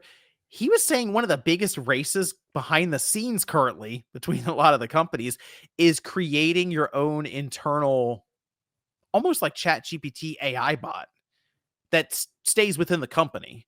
Mhm, And having more advanced versions of that would help them with game development. It's like whichever development studio or whichever big publisher has access to the best one that they've created is going to make the best games in the future.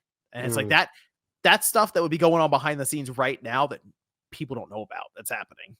And you'll find out when it's done and when you buy the game and it comes out a year later that, oh yeah, we used AI to build that game. And you're like, oh, I really like that game. Oh, so that's, I mean, here's the question though, Ryan. This is, I read this and I said, hold on a minute.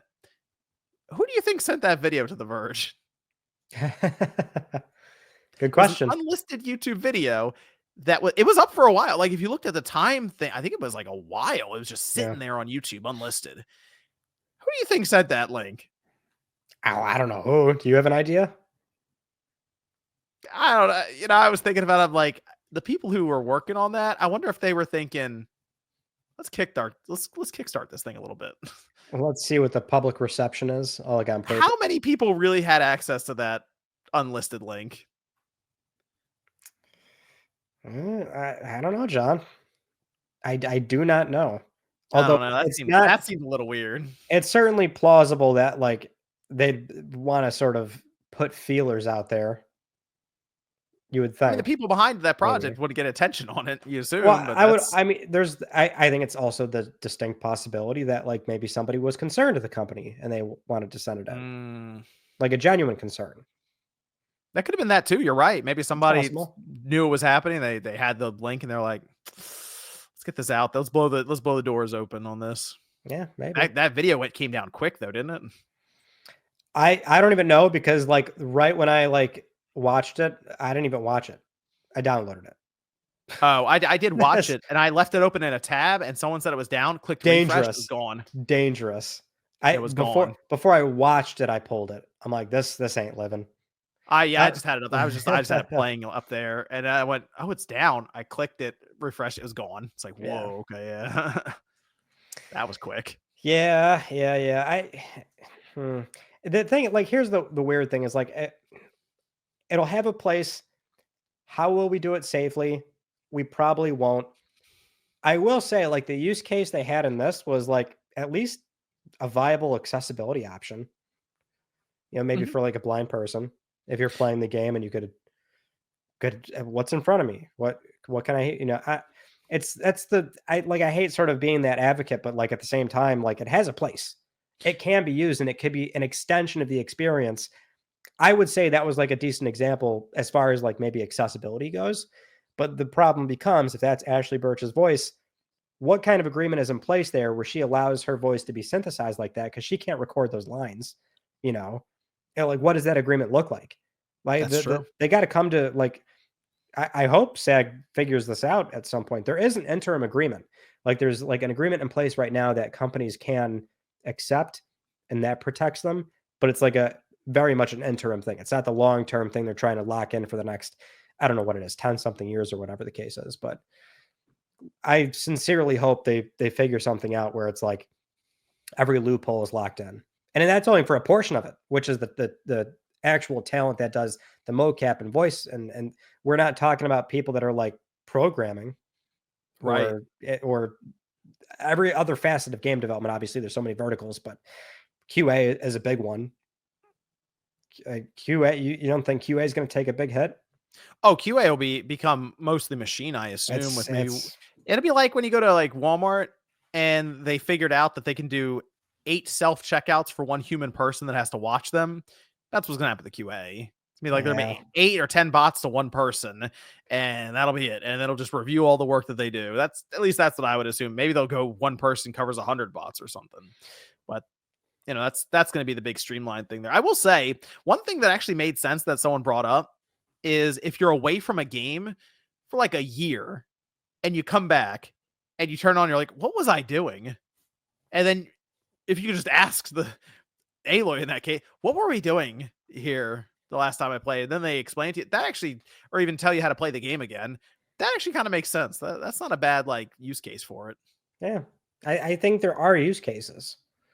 To act as though there wouldn't be use cases, I think is just so naive. Like There's clearly it fits in certain ways. There's kind of a fear, I think, in general of AI. Just like I mean, yeah. what could go wrong or what I think there's just a built-in fear no matter what. Like if it's AI, no, none of it. Whereas I do think there's obviously very useful takes for it. Well, that fear is warranted. Like it's completely warranted. Oh yeah, it absolutely is. Yeah, but it doesn't seem to be affecting anything because it just keeps accelerating. There's no like federal regulation. There's just no clear language as far as what can and cannot be done.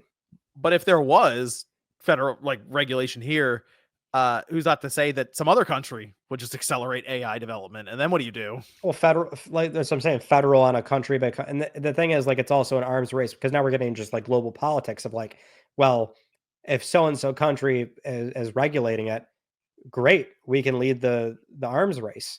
We'll have the most sophisticated AI ever. Like it's a wider issue at hand here. I mean, we're talking about it in the context of games, but like it gets so much worse when you start to look outside of games.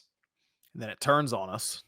I mean, it's all over. I've always cheekily said, like most other people, I accept our robot overlords, but I'm starting to think they're not as cool as I thought they were. Like, well, when the PS1 over here is not connected to the internet, so that's safe. I'll just be playing that. This is click R3, okay? The PS2 has an Ethernet port, though, right there. It's got an Ethernet port. I can't trust it. PS1 though, all I'll say is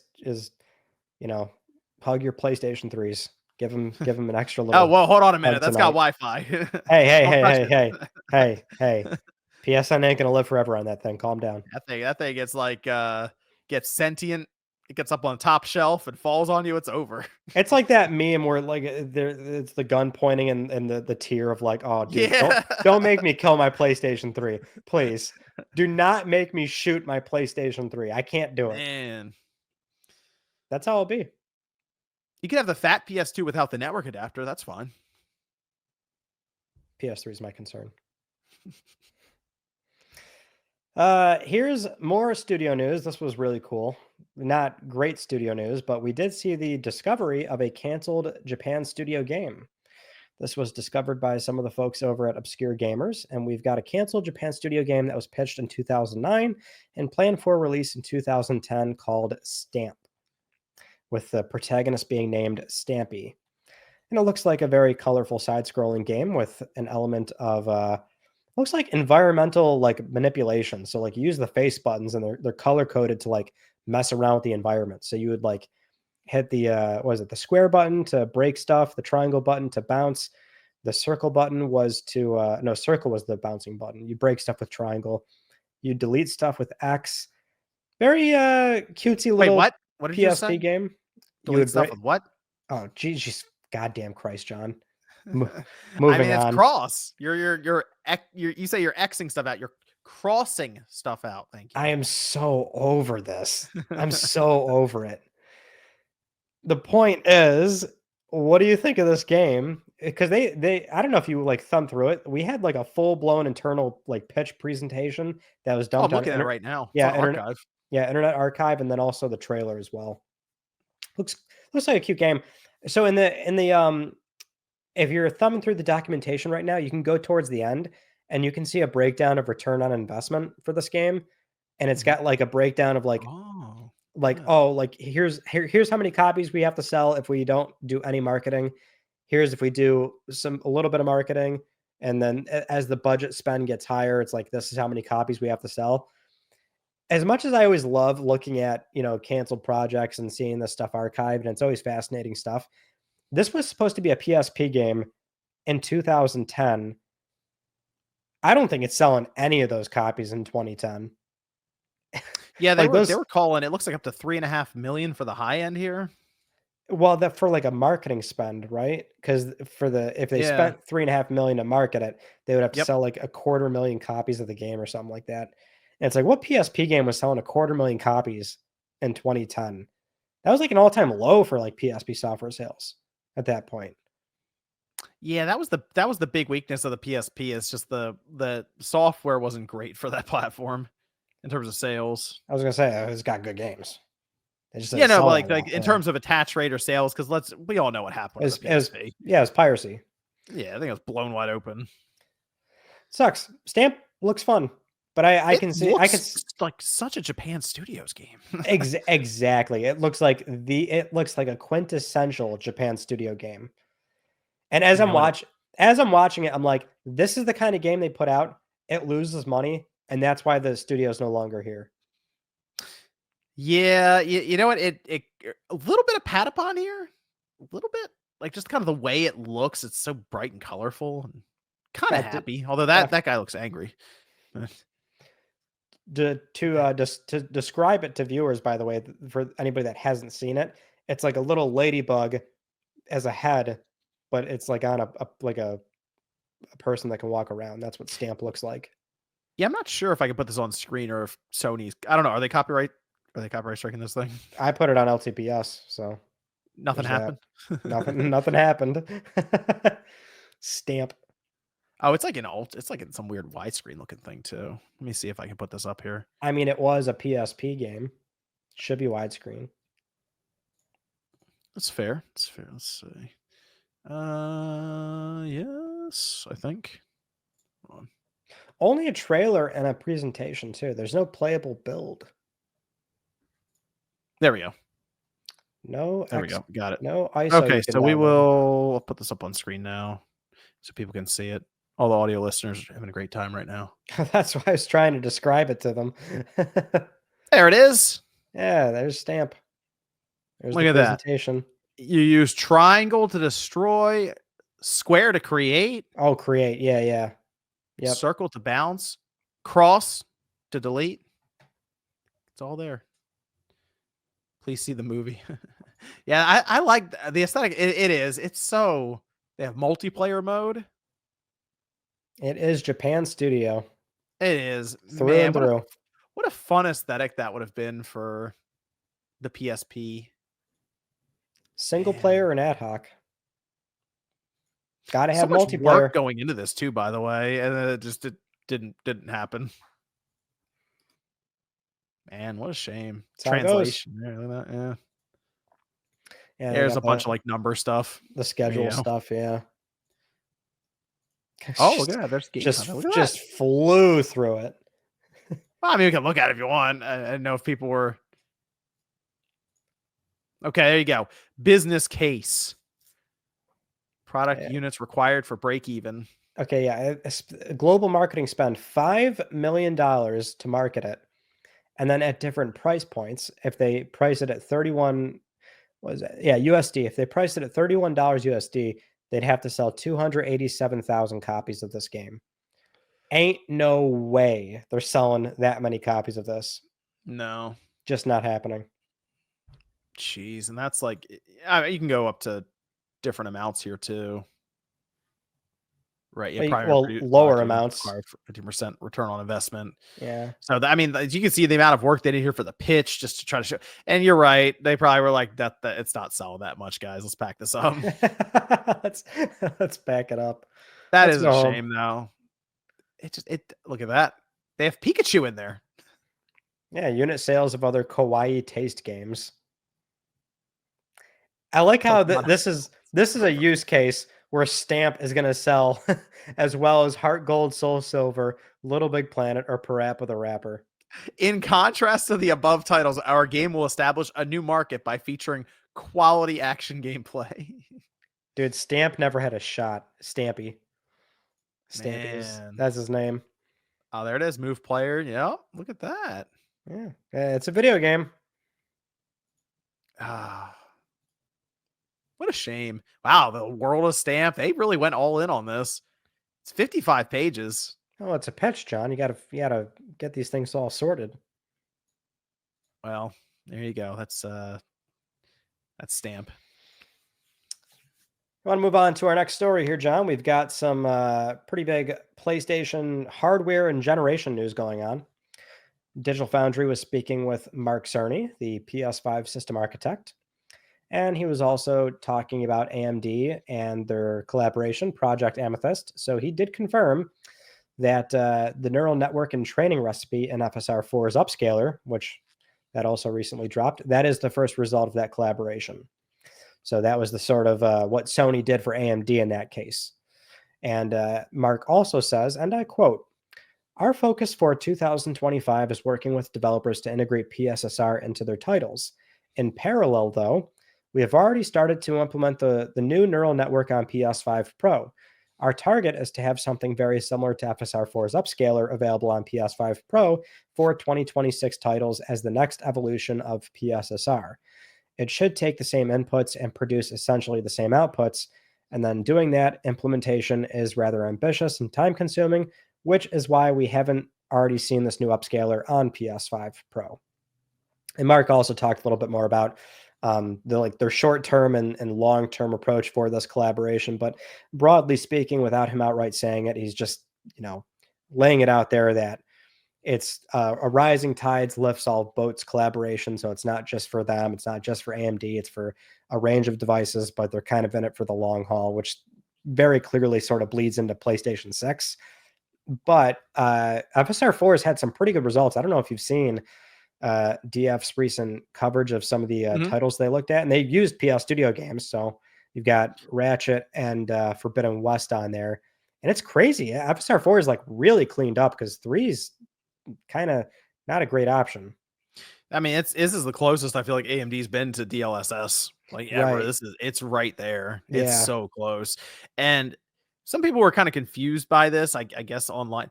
To me, the PS maybe people just aren't coming to terms with the PS5 Pro is. It is that enthusiast cutting edge machine from Sony's standpoint, and it's also kind of like a beta tester's platform a bit, as in you're going to get like the latest upscaling neural network stuff that they're doing, understanding that they will be updating and changing and doing other things with it. I mean, in this case, it seems like it'd be an upgrade, but FSR4 being integrated in the PSSR, I think some people were thinking Sony was throwing PSSR out the window and now Right. FSR4 is replacing it. That's not what's happening here. Right. Yeah. He made it clear like we're still using our technology, but that's the whole point of the collaboration is we supported FSR4, and that's why the results came out as good as they are. We're going to take those same inputs now, incorporate that into PSSR. We're hoping we can get those games to look like FSR4 results in 2026 games. Yeah. What did he say? The crispness. Crispness, yes. Crispness. I mean, it did look good. I mean, if you're buying PS5 Pro, you spent a lot of money for that promise of like, I'm going to get the best console games right now. So at least we've got like a little roadmap there of like, by some of the games coming out, what would be next year? It seems weird saying next year, but that would be 2026. And that would be where hopefully we'll see some pretty good results. Technically, we're 9 months away from next year. Yeah, it's already March. It's not that far away, technically, to think about it that way. And I mean, we have, as you mentioned, some of the games coming out next year, but like Intergalactic seems like it'd be maybe one next year. Yeah. But I mean, this year, Death Stranding 2 and then Ghost of Yote towards the end of this year, it seems like now might be 2 first-party titles. I could even see some use case of that update next year too. And like Death Stranding 2 is already gonna look crazy, but like move to FSR4 and stuff. They might get a patch. You would think with the PC version, when that comes out for DS2, like they would also launch a PS5 Pro patch or an updated patch for it rather. And Saros, FSR4, Saros. Oh yeah, Saros. I didn't even think of that. I'm like, oh my god, yeah, Saros will look great with it too.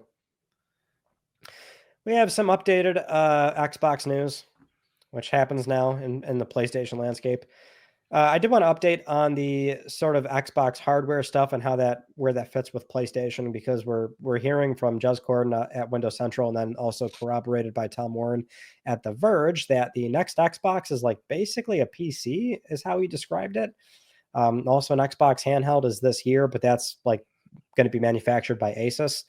The actual handheld from Microsoft would be 2027, and the actual successor console is being described as like in a console shell, but it's basically a PC.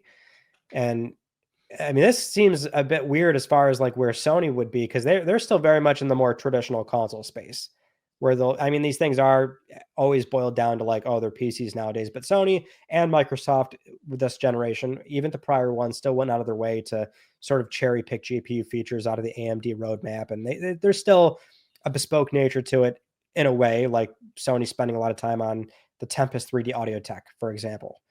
But I don't know how you read this, John. Like, does this sound like off the shelf parts? And No, it's they're still going to have a chipset that they develop with AMD that'll be right, targeted, but quote unquote, targeted spec. but like when I say off the shelf, I mean, yeah, targeted spec. Like it's the perform. Like they're not going to go out of their way to sort of do anything that's, again, similar to what Sony or they did previously, which is sort of pick GPU features and, you know, sort of develop that silicon in a way that's maybe a little bit more bespoke. Yeah, maybe not as many features as what we think Sony might be doing for next gen with all their PSSR stuff, and who knows how they delve into more AI integrated features. But I think Microsoft will still have a chip that they develop, and it'll still be a system on a chip with RAM and just like a singular board. But I still think they might be opening this up to third party OEM manufacturers, kind of like to hear Asus making their handheld with them, which people are back and forth on that. And I will say it does seem a little weird. It doesn't seem as focused as you would expect from a console platform holder when they make a handheld, because it's like, oh yeah, we'll have Asus also make a handheld with the Xbox logo on it. It's like that seems almost confusing for the consumer. So I understand that viewpoint, but Microsoft is probably just thinking about creating data. They haven't made a gaming handheld before. Sony has, obviously Nintendo has. So in their mind, it's like, we got to make sure Windows is up to the task. And right now, Windows is not up to the task. It is not. If you have used any of these PC gaming handhelds, you know what I'm talking about. It's not great.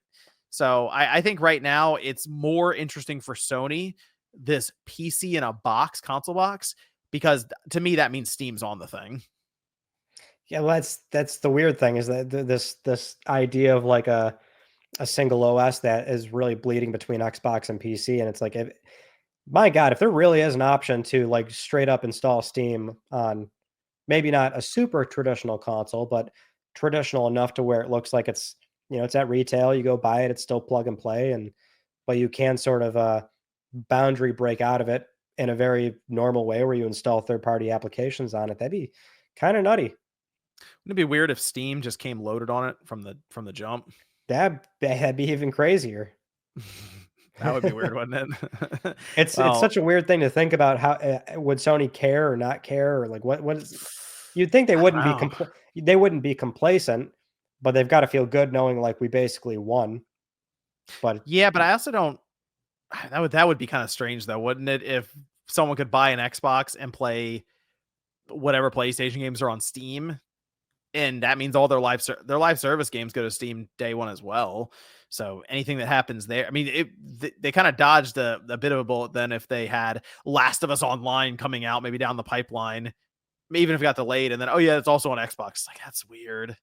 So the Steam thing is strange. You're right, because it's like, what do they benefit from that storefront being there? It's that I'm not really sure either. Like, well, are because these you're giving 30%. Valve basically just gets the money for it then. right? Right. So would these, like this next gen Xbox, would these be like Xbox executables, like whatever the console is called? Would those be like native, or would it just be like a PC version? Like, what are we I think looking that's at what it's going to here? be. I think they're going to conjoin Windows and this Xbox OS to where it's kind of just one, and it has a game mode, and it looks just like the Xbox platform if you want that.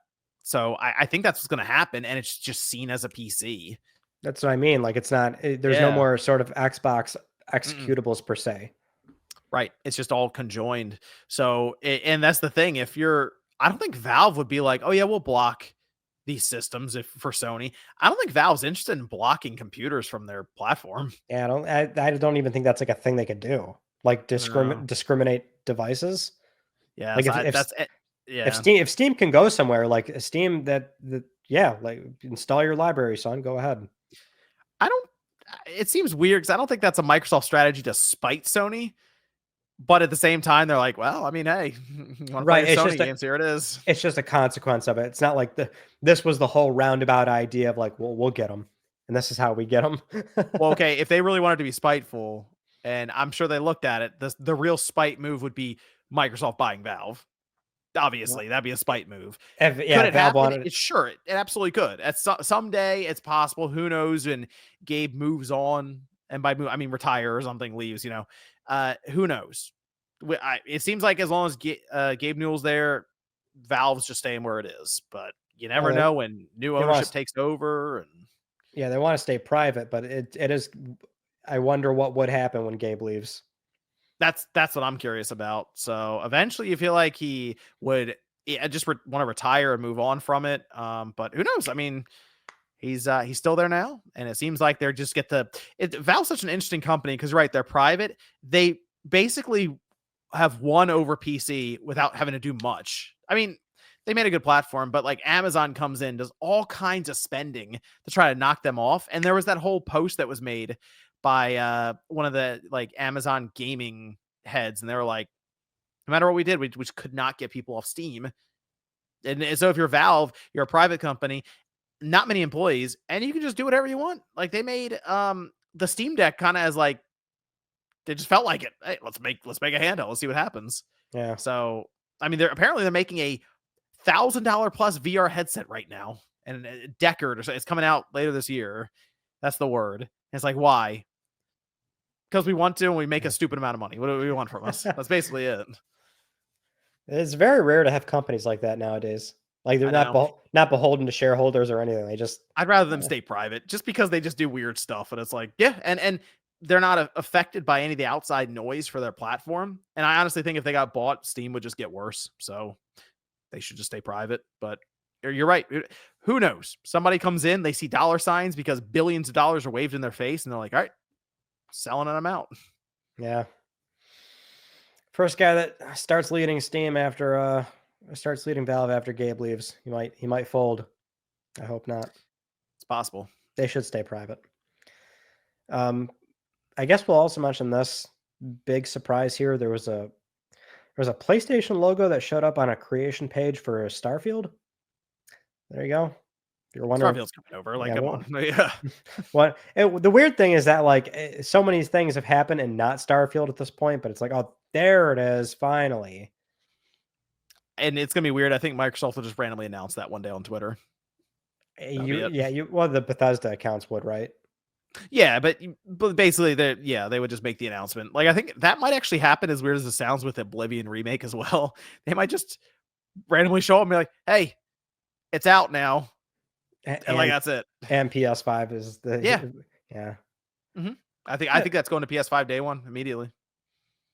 Well, that is the rumor. Is that thing's gonna, and it's coming out soon too. That's the rumor too.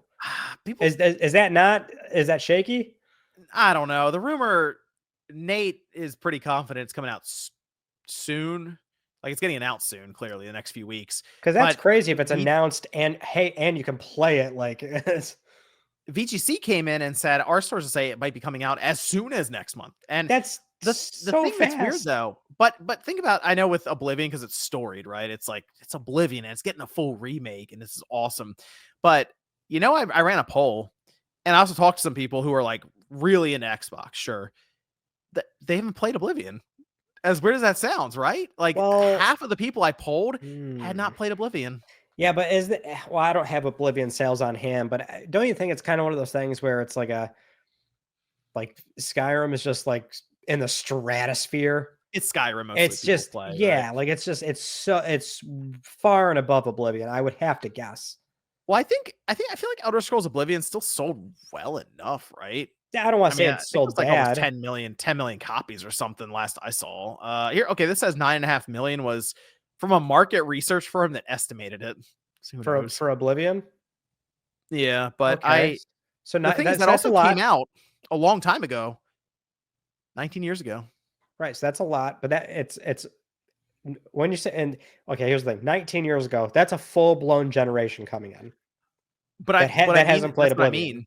Yeah. Yeah, it's like age through, right? I think we tend to forget this because even I think about Oblivion, I'm like, that wasn't that long ago. And then I go and play it, and I'm like, oh my gosh, this thing needs some help. So It needs help. it does. It's a shame. I remember that what a classic game too, man. Am I misremembering, or isn't Morrowind also they're doing something with that, or no? Is that far away? Is that a thing or no? I haven't heard anything about Morrowind. That's Uh, Elder Scrolls 3. That was I know the community was doing a lot of stuff with that. But I mean you could play it now and that one is rough. that's However, old. Oblivion seems like one that they can dress up a bit more in Unreal Engine 5 without as much work. Morrowind would need a ton of work. Mm. I remember I bought Oblivion on PS3 like not that long ago, Mhm. and I thought, I'll get to this when I get to it. Remake. The, It's like, the thing though that's interesting, Ryan, is Microsoft has kind of been doing this a bit where they just shadow drop games at their developer directs. Like people thought of Hi-Fi Rush, but look at Ninja Gaiden 2 Black. That was shadow dropped. true, true. So as a remake, even there you go.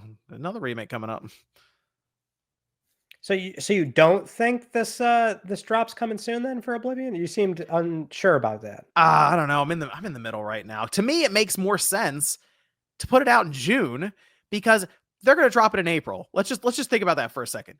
How much stuff do they have coming out in April? They seem pretty front loaded on April. South of Midnight starts off the month. All right. Claire Obscure, which this is a Game Pass title. I know it's on the platform, but like the idea is that's a game they're marketing. They haven't developed direct stuff.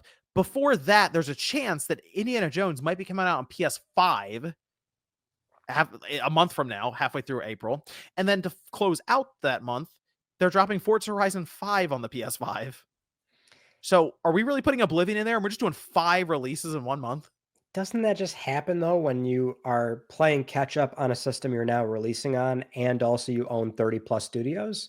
I mean, it seems I like at mean, this point they're going to release 14 games this year. That's that's obscene. well, that's what happens when I guess you have that much output. That's but they delayed Avowed from last year to this year, about 4 month delay, because they said there was too much coming out. Well, I mean, is that really the reason, or No, that wasn't the that's what I mean. Like we all know now. It's just yeah? funny the way they try to play it off, and it's like, okay, hold on a minute. You're about to put 5 games in April, if that is the case with Oblivion. One of them being Oblivion remake, just because you're like, whatever, we can do this. What's the second half of the year look like then? Watch it be nothing. Well, I mean, they got Call of Duty. That's one. That's coming up, That's So that's yeah, that one's gonna show up every year. they might have a new Forza Horizon at the end of this year too. Well, it's a good time to get 5 on PS5. Man, it's crazy out there. Okay, it's crazy. Like you said, it's crazy. I do want to dial back to PlayStation Portal a little bit here. Well, PS Portal, and we have a physical game ratio split, which was really, really interesting. We had new data come in from the GFK confirming that PlayStation Portal sold 143,000 units in the UK last year, making it the 6th best-selling accessory, but number 1 ranked by revenue. Yeah, that makes sense. Yeah, that makes sense there. But we also heard from Christopher Dring, the former head of GamesIndustry.biz, that he was making a comment about physical game sales, and he did say that as an example, in the UK, 81% of sales for Space Marine 2 were digital, but games like Astrobot, 55% physical. Astrobot coming through. 55, an actual majority. Hey, it's Astrobot. It's coming through. The real ones now. We saw this from the Insomniac breach, where we learned like PS Studio games do tend to be a little bit more even. Like they're more 50-50 physical. So I find that to be How many hours I have in that game. Are they still playing it, your kids? Oh yeah, they still play it all the time. They like to listen to the music in the car too. It's got to be like over 100, right? It's a lot. I know Astro's Playroom last I checked was like almost 70 hours. Oh wow. Yeah, they just like play. They you know what they do? They beat it and then they just restart it and play it again. Hey, that's a good gameplay session right there. That's a good loop. Yeah, so they're just like Astro. They're like, when's the next one coming out? I'm like, oh gosh, probably not for a while. But they play the new levels when they drop too. Although these ones were kind of hard, so Oh yeah, didn't line I up for them. haven't gotten to them yet, but I will soon. I will soon. We have some PlayStation Productions news here. The God of War Amazon show already has 2 seasons planned. The writer, producer, and now God of War showrunner Ronald D. Moore recently revealed this on the Sackhoff show with Katie Sackhoff. I think she has like a podcast or something. Oh, okay. Well, there you go. 2 seasons. That's after You know, it being reset. Like they reset the show like late Mhm. 2024, somewhere around there. Yep. So it's still pretty far away. There was a lot of headlines that came out of that conversation, by the way. Yeah, why don't you tell me, John? Did you see what happened? Yeah, He said he was trying to play because you got to do your research on the game, right? So he said he was trying to play it and it was not working out for him. He's like, well, you saw the screen, it said press R1. He looked down, where's R1? He looked up, he's dead. That's what he said. And he's like, you know what? I'm not really a gamer, yeah. so I'm not gonna play these games. Basically, that has not gone over well Yeah. online right now. It seems a little, I guess the word would be concerning, that he's not really playing the games or is really interested in gaming like that. And the way he said that Amazon put me on God of War, it's like, hold on a minute. Didn't seem like overly excited about it. It's not like, oh, I played through all the games, love the franchise, I'm ready to go. No, like the Yeah. back of my hand, he's like, maybe I'll just have someone play it for me in front of me, and then I'll go from there. It's not quite like a Chad Stahelski with Tsushima or a Craig Mazin with Last of Us. There's like very little enthusiasm here, it seems. Yeah, so I get why people online are like, "Oh, okay." I mean, look, he has good work in the past, so it's not like he's some person they picked off the street and they're going to try to do this. Not really what you want to hear on a for confidence level on a Yeah, show. it doesn't instill confidence. And this is such an important property. You It would is, think they want to like nail this one. yeah, for Kratos. I mean, Kratos is so iconic in gaming, but like outside of gaming, not really. But he could be. That's the thing. I think this would obviously translate over really well, especially with how God of War is now. It's already kind of set up as like that narrative cinematic adventure, right? That seems like something that should move over to a movie or a series like this so easily, especially with all the stuff around mythology and like it lines up so well with what the audience currently in some of these premium services like Amazon, HBO and stuff, Game of Thrones and anything else that's like that's set up in that kind of setting. It just makes sense.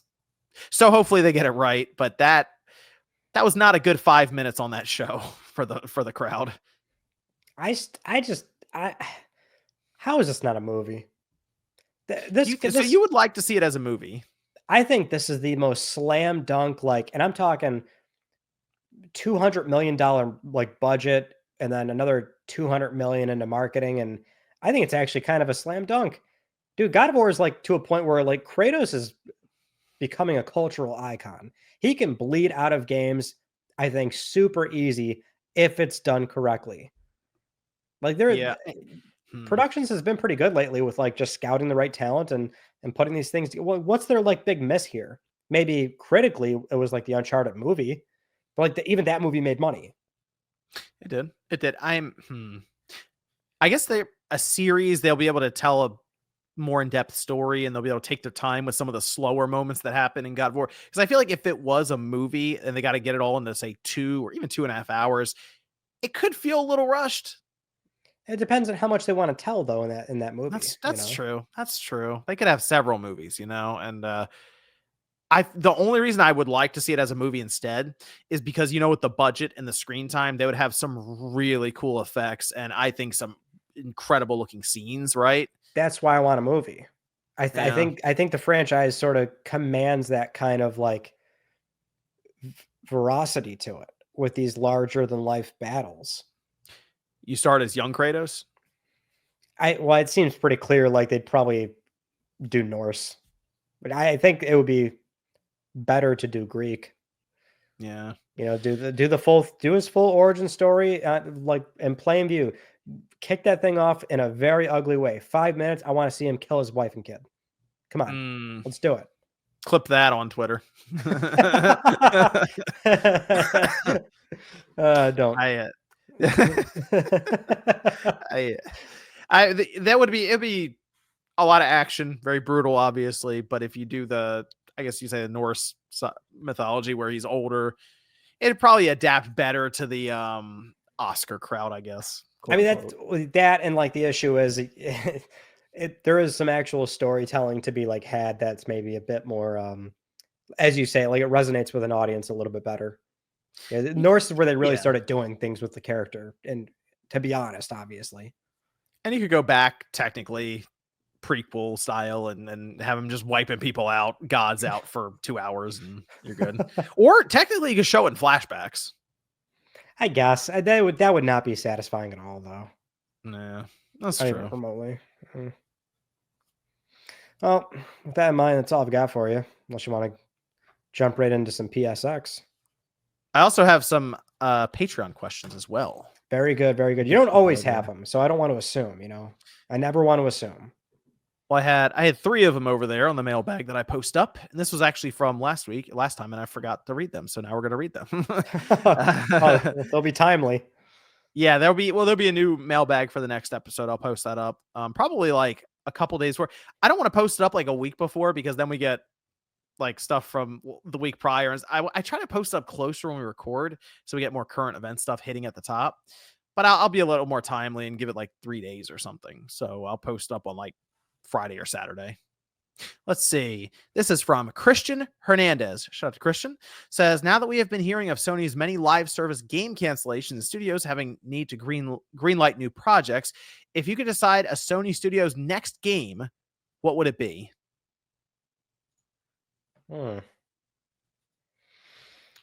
Well, see, the way my head works, like the way the studios work, it's like they make things and they pitch them to you.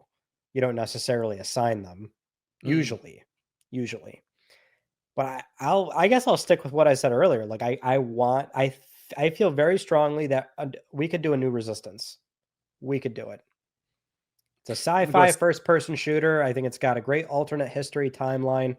It fits in the portfolio, I think, very nicely. And it's just an IP that I think has a chance of like resonating nowadays. Like that first person sci-fi shooter would be good for Sony, I think. Yeah. I'm going to go with the remaster because we need to have it, of course. I'm going to say we need to remaster Stamp. It was this game that unfortunately was canceled in production and it looked really good. And now that Team Asobi is off and running, they can afford it. What an asshole. What an asshole answer. We're getting that 250,000 copies. Let's go. No, you know what? If I would say remaster, as Ryan said, like a newer title, I would say it'd be good to see the Infamous. We need the collection of the first. I would like to see the first 2, and because we have the other one, obviously it already plays on the PS5 through backwards compatibility. But that could be an assigned 2. That could be an PC. That could be an assigned project for sure. That would just be like, let's find a team to go out and do this real quick. Yep. So that I think would be really cool to see that, just to find out how interested people really are still in the franchise. Because if I'm Sony, I'm also thinking about those franchise or the royalties and stuff you're paying for Spider-Man right now and how they keep going up and up and up. And it's like, might not be a bad idea to have another superhero game that's wholly ours, and then we don't have to worry about what are looking like ridiculous, asks at times from Disney. So I mean, they're asking a lot. Zach says, I feel like every PlayStation generation had their defining games. PS1 has Final Fantasy VII, Gran Turismo, Metal Gear Solid, Crash, Spyro. PS2 had GTA, Need for Speed, Sly, Ratchet & Clank, Jack, etc. What are your PS5 defining games as of now, and has the generation been on par with the past 4? I always think of the sort of rounded titles that they showed off and the ones that shipped within the first like 2-3 years. So you're like Ragnarok, Forbidden West, GT7, but obviously people get so uppity about cross-gen, so those allegedly don't count. So I also always sort of circle back around to like Demon Souls or Returnal. They really stick to me. And I'll stand by, like, Demon Souls, like, that remake is kind of nutty. It's still visually like an outstanding game that really does sort of define itself as like, this looks like a PlayStation 5 game. That's fair. I'm gonna say Astrobot. Yeah, well, Astrobot too. Yeah, That lines up like they said, like Jack and Daxter, like 3D platformers. Hey, we got our Astrobot. Okay, that's a thing. But there's always like a cluster of games to me. Like PS3, I think of like your MotorStorm, LBP, Resistance, Killzone 2, and then PS2, the same thing, like Jack and Daxter, Ratchet, Sly, and they do mention Grand Theft Auto here for PS2. Let's see what Grand Theft Auto 6 brings first, because that could end up being, that generation defining title, even for Sony technically. But if you think about it, back then, Grand Theft Auto was also on the original Xbox, so that was between both platforms, really. Released later, but still. So that could be one that's just generation defining with GTA 6. I don't know. Would you count Ratchet? I mean, there's Ratchet and Clank. sure, yeah, Rift Apart too. Like, to me, they always like, it's like a collection of games that sort of sit in my head. I never really pin one particular game on it. I always just the generations to me are always defined by this sort of collection of things that we see. Well, let's see. Let's see what we get for the next couple, because we still have a few more years in this generation, obviously. And as all the PS4, we had some games really close out strong for that generation. So let's see what we get for the PS5. I feel like we're gonna get a few more games that we go, okay, yeah, that you can count that as like generation defining. Housemark at least gonna try. Give them credit. They're gonna take a shot. Saros, let's go. I mean, they already got Returnal. You can look at that as like, okay, that shows off the SSD and stuff. That it's not a game I assume people would have had as much fun with on the PS4. But you imagine having to reload and then it's like, hold on a minute. I okay, now go. I don't even know if it's like the speed that's necessarily the problem. That's just a great game. It's just a fun ass game. It is. And Ryan, this is for you. Kale asks, what is your proudest platinum trophy? Proudest? Whenever I get this, there's never like one in particular, but like one that I'm like, I'll wear that as a badge of honor is Grand Theft Auto 4. Okay. GTA 4 is a pain in the dick. It sucks ass. It's really that bad? It's just a pain in the ass, man. The trophy that stops everybody is I forget the name of it, but it's reaching the last online rank. And my gosh, it's an online one. What are you supposed to do with that? I know, but like, here's the thing, right? It's like you have to hit rank 10, which it's weird how the leveling is like, oh yeah, just 10 levels. That's it. No. It's exponential. It's that exponential bullshit where when you get to like 8, you are going to be 8 for thousands of hours. Then when you get to 9, you're going to be 9 for thousands of hours. And the grueling reality of that platinum is that, and OG people will know this, like the boosting method was doing Hangman's Noose. Because the way the game works is they don't use XP, they use money. You have to earn money to rank up. You can earn $4,500 for like a very fast 2.5-minute session of Hangman's Noose. But you can't do Hangman's Noose alone. You usually need 2 people to like wrap it up in that 2-minute time frame. So you're just playing Hangman's Noose 2.5 minutes, and you're optimizing it. Your body's an autopilot. This guy, knock him out. And the annoying thing is like that mission was like an escort mission. So there's Petrovic, the guy that you have to protect and fly him over to. And so you have to sit there and watch the same scene over and over again. And then every so often, every like 100 runs, Petrovic does something stupid. And it's like, oh, you motherfucker, you just cost us $4,500.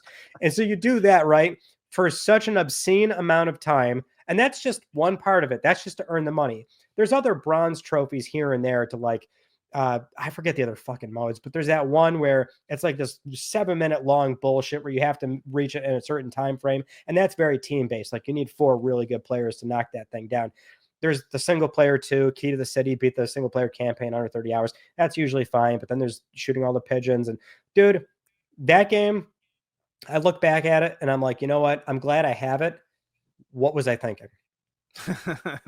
Well, you were young. That's it. I was I'm pretty sure I was doing like 4 a.m. sessions, like in the middle of June where it was like hot as hell. And like, there's some like core memories of me just like suffering in that game. But you got the platinum. Yep. I don't know if it makes me a better person or not, but I have it. You want to hit us with the PSX? Go and give it to you. PSX, go and give it to you. This is the session of the show where we look at PlayStation history, something a little bit nostalgic, maybe something a little bit obscure, a fact for the young ones. Let's talk about folding at home on PlayStation 3. I remember Folding at that. home. Yeah. So folding at home was a distributed computing project based on protein folding. Now, if you don't know what that is, that's totally fine. Nobody fucking did. Literally nobody did. What people would tentatively joke about is like, "Oh, I'm helping cure cancer." Because it's like this partnership that Sony did with the Stanford University. You're donating your PS3's computing power and you're solving computations and sending those results over to the university, and they use that for scientific research. That's the most surface level understanding you need to know about folding at home. So, folding at home came out March 2007 as its own like app on the XMB. All you had to do was launch it and let the console sit. All you're doing is you're donating your console's like power. Which, Mhm. funny enough, like the reason why they did this on PS3, and this is why there's so many stories about how PS3s were used as supercomputers, because like there actually was a computational like efficient advantage on PS3.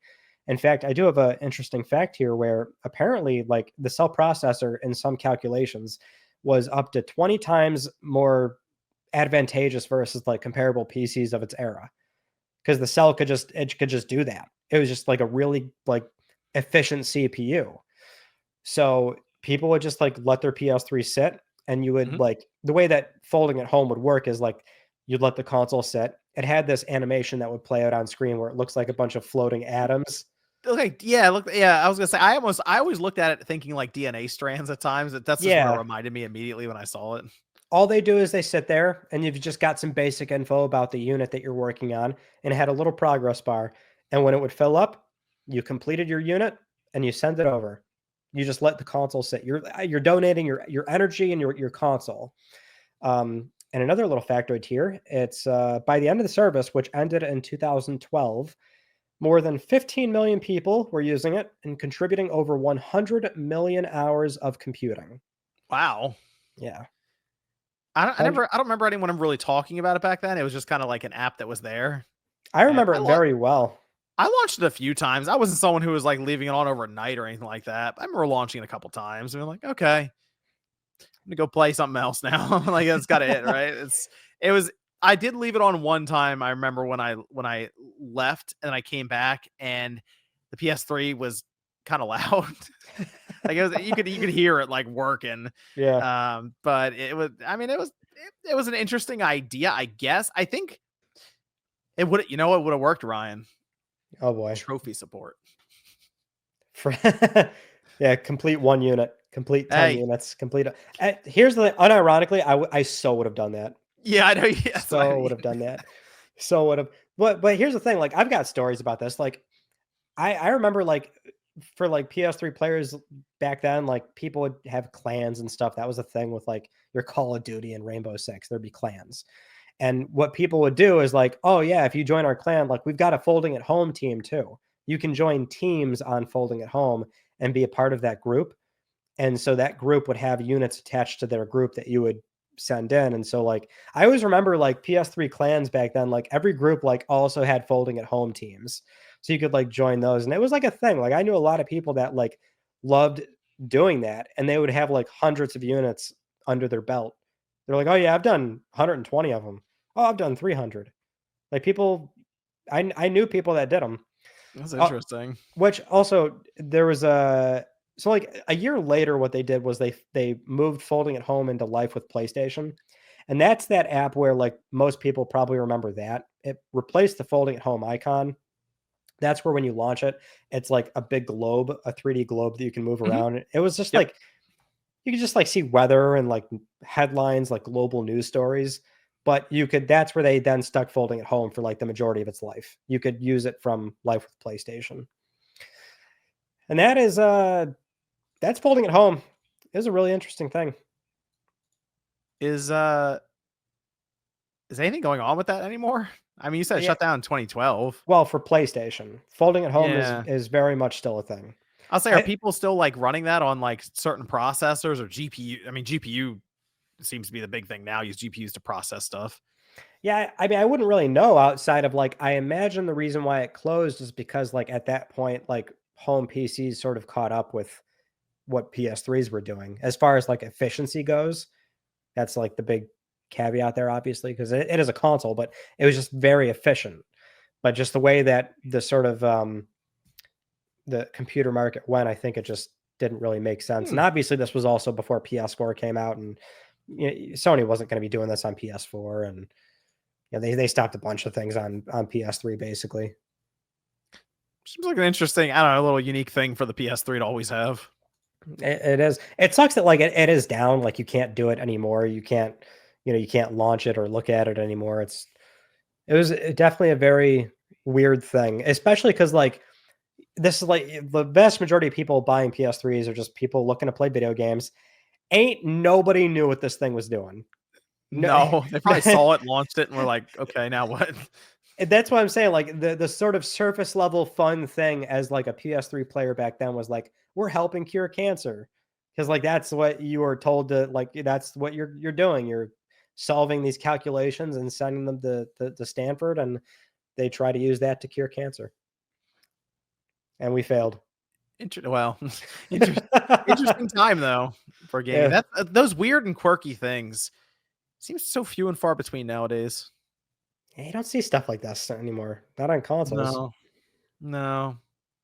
But maybe it has Netflix on it. That's good enough. That's what people are worried about. Does Hulu on there? Netflix? It's Or Hulu. folding at home. Yeah. Maybe Sony will get weird with something again with the PS6, and when they get like all the AI hardware built in. Start a petition. Let's get folding at home back. Hey, let's do it. Well, I guess that's everything actually for the show then. Episode 19. Thanks everyone for joining us. We'll be back in a couple of weeks. Do it all over again. We'll see you guys then.